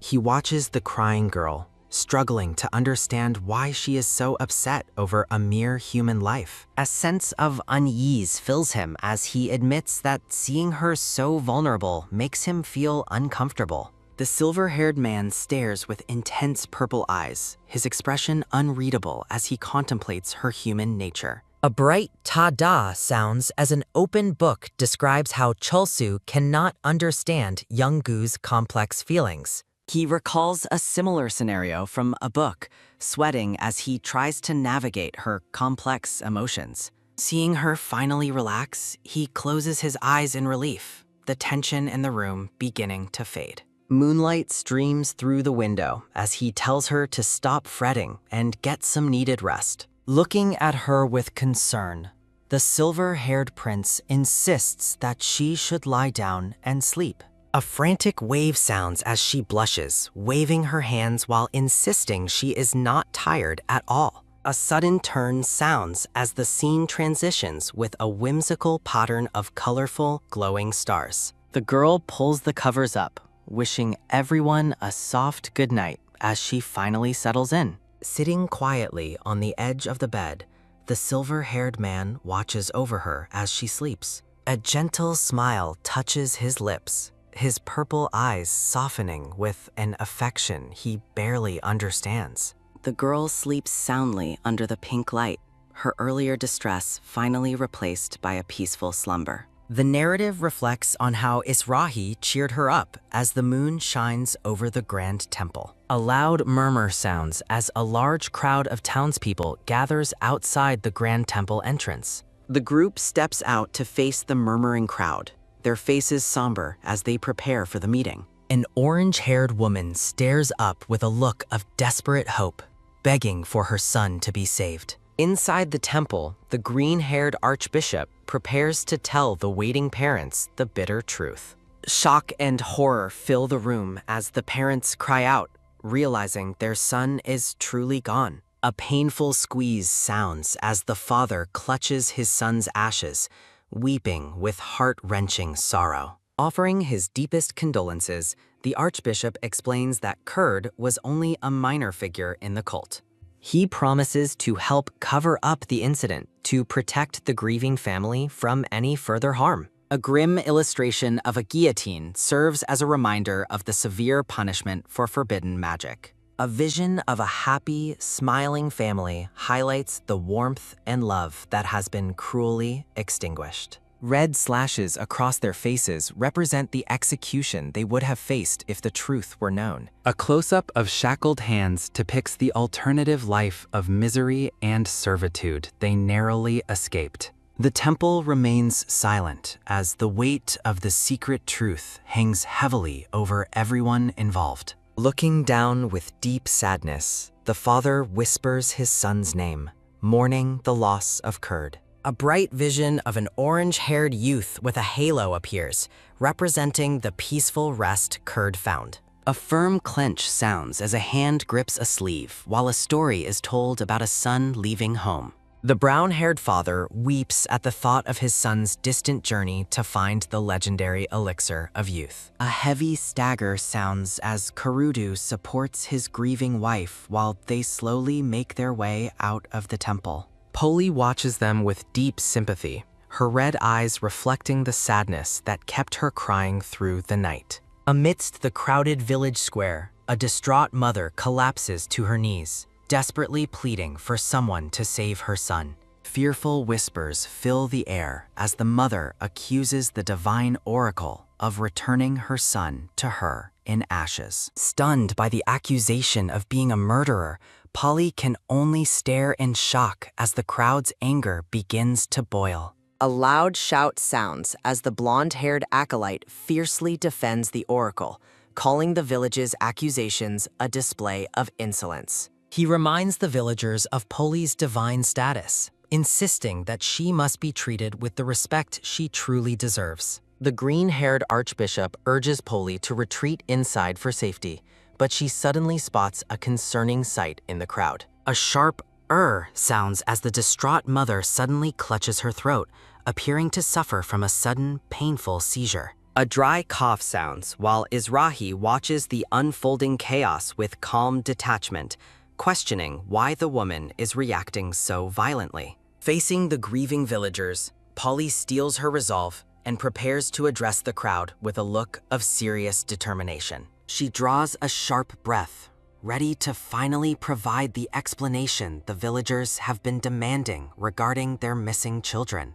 Speaking clearly to the gathered people, Poli denies harming Kurd, but admits she is bound to keep the truth hidden. A magical glow surrounds the black-haired girl as she stands before the villagers, her divine presence calming their rising fears. Both the green-haired archbishop and the blonde acolyte look on with soft smiles, admiring the oracle's grace and inner strength. A loud wah sounds as Kurudu embraces his wife, gently reminding her that baseless accusations will not bring their son back. Kurudu takes a long drink from a bottle, listening as the oracle warns that further self-harm will result in punishment. Anxious chatter ripples through the crowd as the villagers discuss the oracle's strange warnings and the mystery of their children. The townspeople look on in wide-eyed horror as Poli announces that those who disobey will be forced to clean bathrooms. A sudden, empty feeling lingers over the landscape as the narrative muses on humanity's timeless hatred for cleaning the bathroom. Emerging with divine light,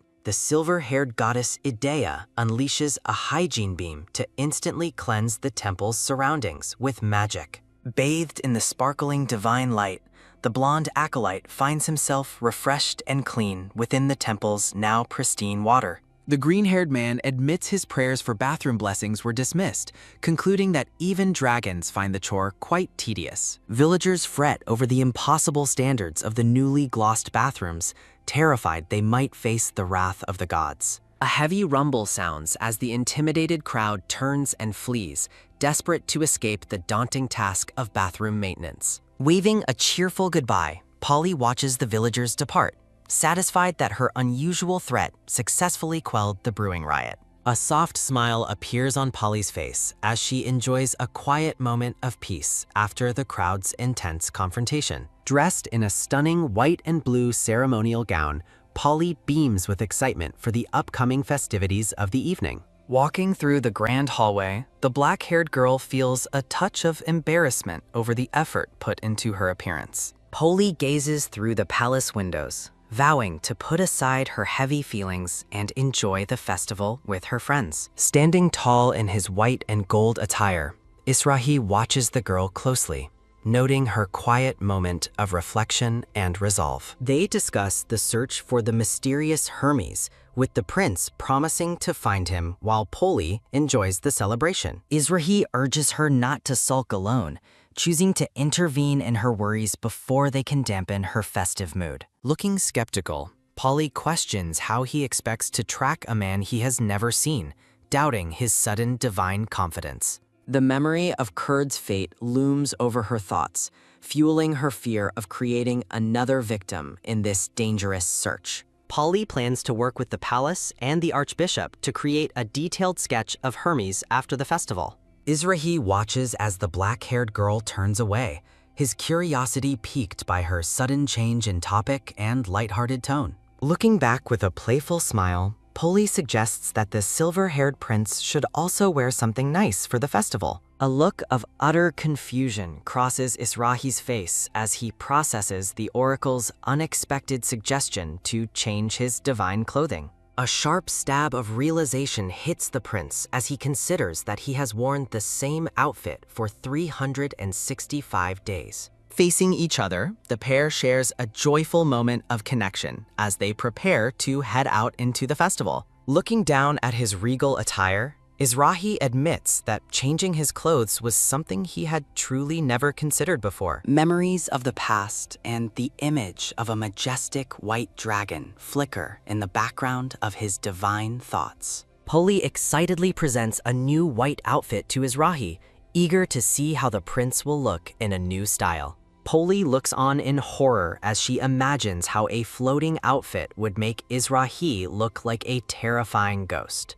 A gentle touch sounds as Izrahi places his hand over his heart, acknowledging the oracle's thoughtful care for his appearance. A magical slide sounds as a brilliant blue glow emanates from his hand, signaling the beginning of his divine transformation. Shimmering blue sparkles envelop the bottom of the white garment as the divine magic shapes a new look for him. A soft touch sounds as Poli notices Izrahi has copied her style, finding the blue beads quite charming. A gentle brush sounds as the silver-haired man adjusts his matching necklace, deciding the new look is acceptable. Looking startled, the black-haired girl reaches out as a hand suddenly appears, pulling her from her lingering thoughts. The pair walks hand in hand through a magical atmosphere, their smiles returning as they head toward the festival grounds. Banners flutter above the cobblestone streets as the Dragon Festival begins,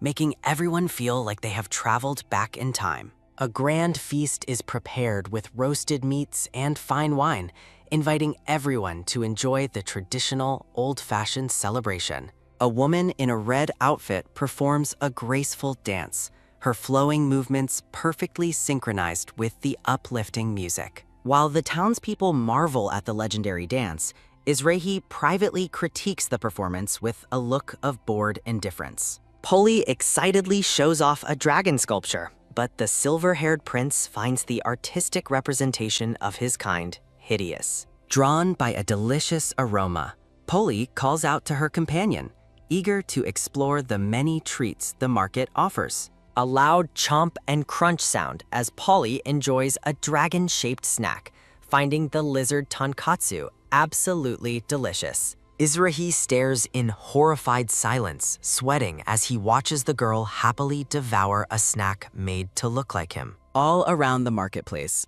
other festival goers are seen enjoying the same dragon-shaped treats with smiles and laughter. Holding the snack aloft, Poli insists that the prince try a bite so it doesn't look like it's floating. Izrahi looks on with extreme skepticism, wondering if she is serious as she holds the golden treat toward his face. Noticing her genuine happiness, the silver-haired man realizes that being cheerful suits her far better than her earlier sorrow.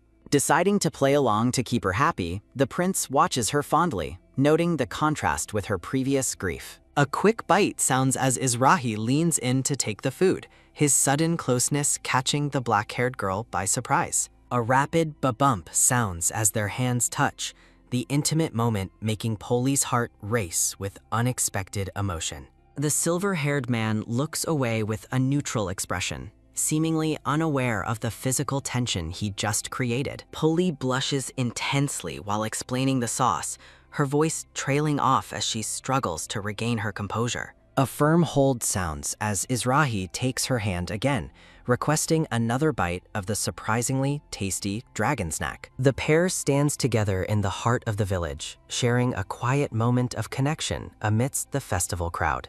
The sun begins to set over the picturesque town, casting a warm glow over the buildings as evening approaches. A sudden blaze sounds as a fire breather performs, his spectacular display representing the breath of the ancient dragon gods. Surrounded by a whimsical backdrop of stars, Polly cheers for the amazing show, while Izrahi remains calmly by her side. A rapid dash sounds as someone runs through the dark streets, the frantic movement blurred against the stone floor. The two acolytes finally find their oracle, urgently informing her that the ceremonial concert is about to begin. Polly realizes it is time for her duties, leaving the silver-haired prince looking slightly confused by the sudden interruption. The loyal acolytes lead the way, eager to guide their divine oracle toward the night's most important ceremonial events. A soft whisper sounds as Polly prepares for her role,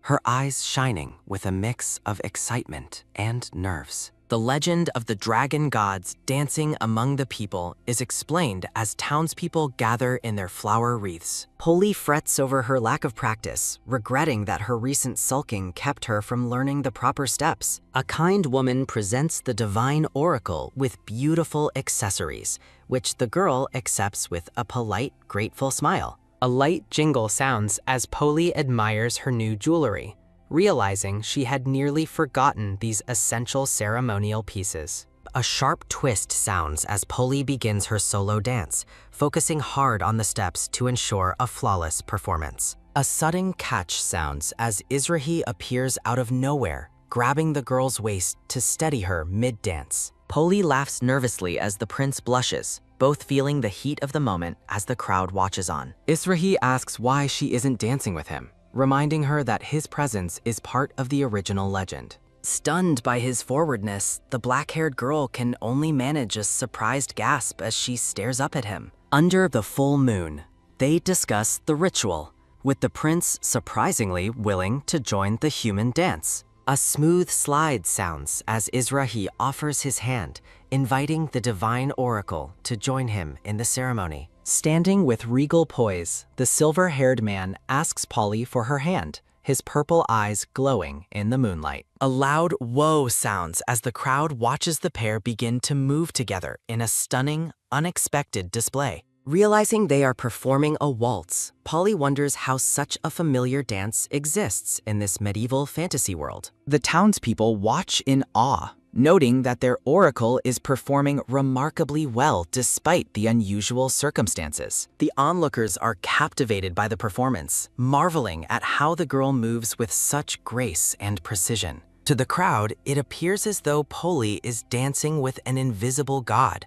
perfectly fulfilling the ancient festival legend. The pair gazes into each other's eyes during the waltz, the world around them fading away as they connect. Polly laughs with pure delight, her face bright with joy as she enjoys the magical, romantic end to the festival. Izrahi pulls Polly close, their gaze locked in a sudden, intimate moment amidst the fading festival lights. Polly laughs playfully, teasing the silver-haired prince about whether he is becoming lovesick over her. The silver-haired man remains quiet, his intense purple eyes reflecting deep thoughts as he stares at the girl. Startled, Polly looks up with wide eyes as her name is called, snapping her out of the moment. Feeling dizzy and overwhelmed, she is gently held by Izrahi, who urges her to simply accept her feelings. Her heart skips a beat as Izrahi leans in, the proximity making her flinch in the moonlit village. Looking down at his feet, Polly realizes that the prince is far warmer than the cold lizard she imagined. A wave of internal panic and confusion washes over her as she tries to process the sudden romantic turn. A light pull sounds as Polly stutters for him to wait, her face flushing a deep red. Attempting to shield her embarrassment, the girl tells him to stop teasing her with such forwardness. Izrahi looks on with genuine confusion, asking what exactly he is supposed to admit about his behavior. Pointing an accusatory finger, Polly calls him a doofus, insisting he is only confused because she can see him. The young townspeople look on in shock, their faces turning red as they witness the unfolding scene. Even the elderly villagers are left wide-eyed and blushing as they witness the divine interaction before them. The crowd falls to their knees, bowing in deep respect as they realize the dragon god is truly present. Walking away from the kneeling crowd, the pair leaves a trail of awe and sparkling light behind them. Looking around, Polly is surprised to find that her divine companion has seemingly vanished into thin air again. The acolytes cheer with joy, feeling honored that the dragon god allowed them to witness his handsome face. Realization hits Polly as she wonders if the townspeople were actually able to see Izrahi the entire time. Close-up of their eyes reveals mutual shock as they begin to understand the shifting reality of their situation. With the god's visible presence, the people's faith surges, sending the festival into a wild, joyous frenzy. The festive music medley finally draws to a close, leaving a lingering sense of magic in the air. A chorus of happy birthday rings out from the crowd, dedicated to their handsome and newly revealed protector. Israeli looks stunned by the human celebration, his expression softening under the weight of their unexpected affection. Looking over the bustling town, the narrative notes that he is no longer a forgotten deity to these people. Townspeople toast to the silver-haired Adonis, marveling at the incredible incarnation of the great god Izrahi. Floating above the celebration, the prince ponders to himself if he is truly supposed to feel happy about this. His gaze turns introspective as the sounds of the celebration echo through the picturesque medieval village. A firm grab sounds as Polly excitedly pulls him toward a special surprise she prepared with the priests. She proudly presents a massive, multi-tiered cake adorned with strawberries and candles shaped like a noble dragon. A sudden blaze sounds as Polly pulls a lever,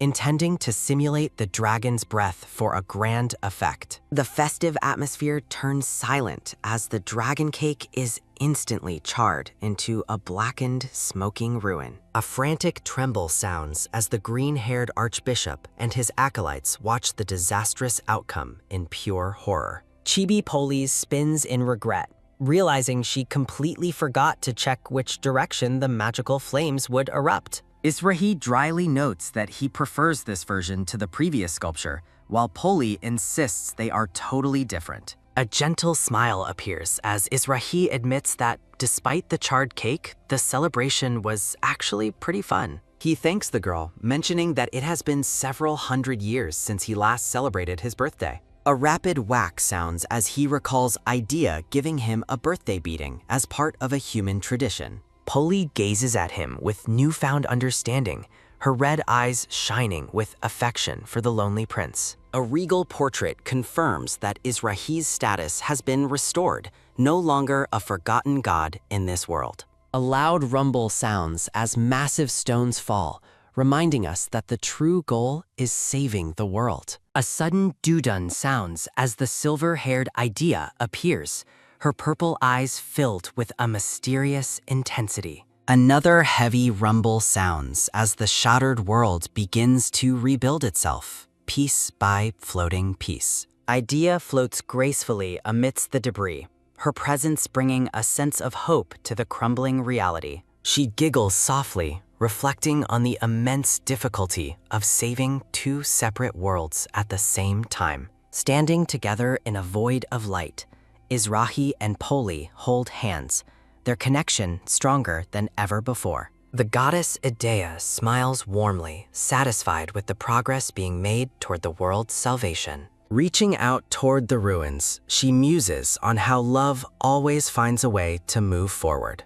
A close-up of a brilliant purple eye captures a moment of divine clarity and affection for humanity. Looking out over the fractured city, she admits her enduring love for these troublesome and unpredictable humans. Over a glittering blue field, the narrative observes that because eternity is unending, it is also completely relentless. Beneath the moonlight, the silver-haired prince gently kisses the black-haired girl's hand, leaving her stunned by the gesture. A sudden case of goosebumps overtakes Polly as she blushes furiously, her eyes wide with shock at the intimacy. Izrahi watches her with a calm, penetrating gaze, his hand lingering near his lips as he studies her reaction. Amidst a crumbling city, the goddess Idea asks Polly if she is prepared to become the world's chosen hero. The quiet medieval village stands still under the light of a massive, glowing full moon during the evening festivities. Looking over the rooftops, the narrative ponders why humans describe love with such strange, physical acts of biting and licking. A sharp pull sounds as the black-haired girl yanks her hand away, shouting that lizards shouldn't worry about human romance. Izrahi stares at her in silence, his expression unreadable as the wind blows through his long silver hair. A close-up of a vibrant purple eye captures a moment of divine focus and calm observation of the oracle. Leaning in close, the prince causes the girl to tremble and blush, her hands trembling as she faces his intensity. Nervous and flushed, the black-haired girl stammers out a question about what kind of answer he is truly seeking. Her mind spirals into a chaotic whirlpool of confusion. Terrified, she might have to admit to having feelings for him. Izrahi notes that she finds the moment too sudden, his face moving even closer to hers in the night air. He explains with divine simplicity that she merely needs to accept that he likes her to resolve her internal conflict. A close-up of the girl's sandals captures the tense moment before she finally decides to give her honest response. A sudden lunge sounds as she bolts away, screaming that his explanation was just a trap to trick her. A rapid dash sounds while Polly sprints through the village square, her white dress fluttering as she flees the prince. Skidding to a stop, she looks back at the silver-haired man from a distance, her face still bright red. Pointing at him, she shouts that he was her only friend too, rejecting the idea of anything more between them. Above the village houses, the narrative muses that love is merely a hormonal fantasy found within the pages of novels. Screaming into the night, the black-haired girl insists that a friendship lasting forever is far better than a romantic entanglement. A mischievous smirk appears on Izrahi's face, clearly amused by the girl's dramatic and frantic rejection of his feelings. A sudden wish sounds as the prince uses his magic to instantly teleport and reappear directly behind the fleeing girl. In a chibi struggle, Polly tries to escape as Izrahi grabs her again, demanding she finally admit the truth. Facing off, she argues that winning her over by force won't solve their problems or change her stubborn mind. From the sidelines, the tan man and blonde boy watch the intense confrontation with looks of absolute, speechless bewilderment. The observers speculate the oracle is possessed by the dragon god, while her frantic screams continue to echo through town. The blonde boy cheers for the god's power, while the pink-haired Hermes watches them from a dark, hidden alleyway. Shrouded in shadows, the mysterious figure adjusts his HUD, preparing to reveal himself to the unsuspecting festive crowd. The pink-haired Hermes reveals himself with a sly smile, noting the distinctive silver hair of the distant prince. Confetti falls as the Dragon Festival continues to rage on for several more days under the bright lunar light. A lavish banquet table is set with roasted chicken and wine, awaiting the arrival of a secret, sinister gathering. Dark narrative boxes describe those who meddle with forbidden magic and sacrifice the innocent to create their twisted miracles. Laughter echoes through the hall as a group of hooded dark sorcerers enjoys an extravagant feast in their hidden lair. Arendo, the man with the eye patch, chuckles with delight, celebrating the fact he lived to see this grand day. A sudden ha-ha sounds as the red-haired woman expresses her shock that the forgotten dragon god has finally returned. A portrait displays the dragon god's new attire, symbolizing his restored status and the success of the cult's long wait. A soft pour sounds as Arendo fills a glass, reflecting on the god's absence for the past several hundred years. A toast to endless power follows as a younger sorcerer questions if Hermes' grand plan will actually come to fruition. Smiling confidently, the gray-haired man insists that they must trust the plan since they have already come this far. Hermes enters the dining hall with a smile, noting that the news of their progress has already reached everyone. Panic erupts as a sorcerer realizes his magic eye has lost its power, begging Hermes for a desperate explanation. A violent slash sounds as the sorcerer is struck down, a heavy thud following as he collapses to the floor. The remaining sorcerers gasp in horror, while the pink-haired Hermes remains perfectly calm amidst the sudden and brutal violence. A sudden flinch sounds as Hermes unleashes a pulse of purple magic, lecturing the group on the importance of communication. Addressing the stunned table, the pink-haired man reminds them that everyone present has their own unique and troubled circumstances.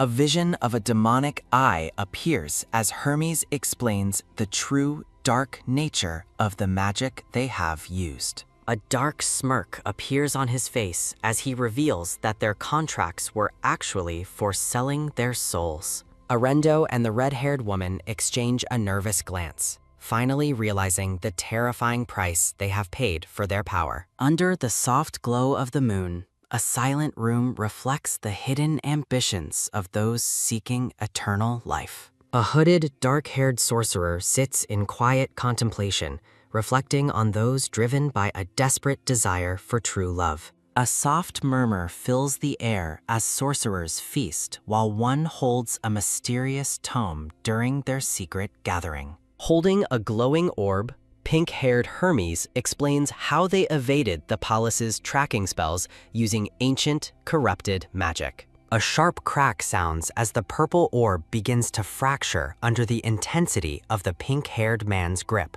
A heavy thud and a clink follow as the book and orb are discarded, signifying a shift in plans. With a dark smirk, Hermes reveals that their entire mission hinges on the success of this final, sinister ploy. The narrative observes that brute force is useless against their enemies, requiring a more subtle and psychological approach. Memories of the Oracle's strange and powerful magic resurface, proving she is far more dangerous than she initially appeared. Seeking guidance, the hooded sorcerers ask Hermes for his next move to ensure their absolute service to his cause. Hermes notes that as the Oracle and the Dragon God grow closer, the divine being becomes increasingly more human. Closing his eyes with a peaceful smile, Hermes predicts that the Dragon God's heart will soon resemble their own. Opening his eyes with cold determination, the pink-haired man declares that their goal is to shatter that divine heart. The night air turns cold as Hermes clarifies that the heart they must break is not just the dragon's. A glowing silhouette reveals that the true target of their destruction is the heart of the unsuspecting black-haired girl. While Poli prays for her friend's sanity, the white dragon Izrahi continues his persistent pursuit high above the village. Confused and overwhelmed, the black-haired girl reflects on her lack of experience while the ancient prince shares her struggle. Flying over the rooftops, the majestic white dragon insists that she stop denying the truth of his sincere feelings. Riding her winged steed, the blushing girl shouts in frustration, refusing to admit to the emotions swirling within her.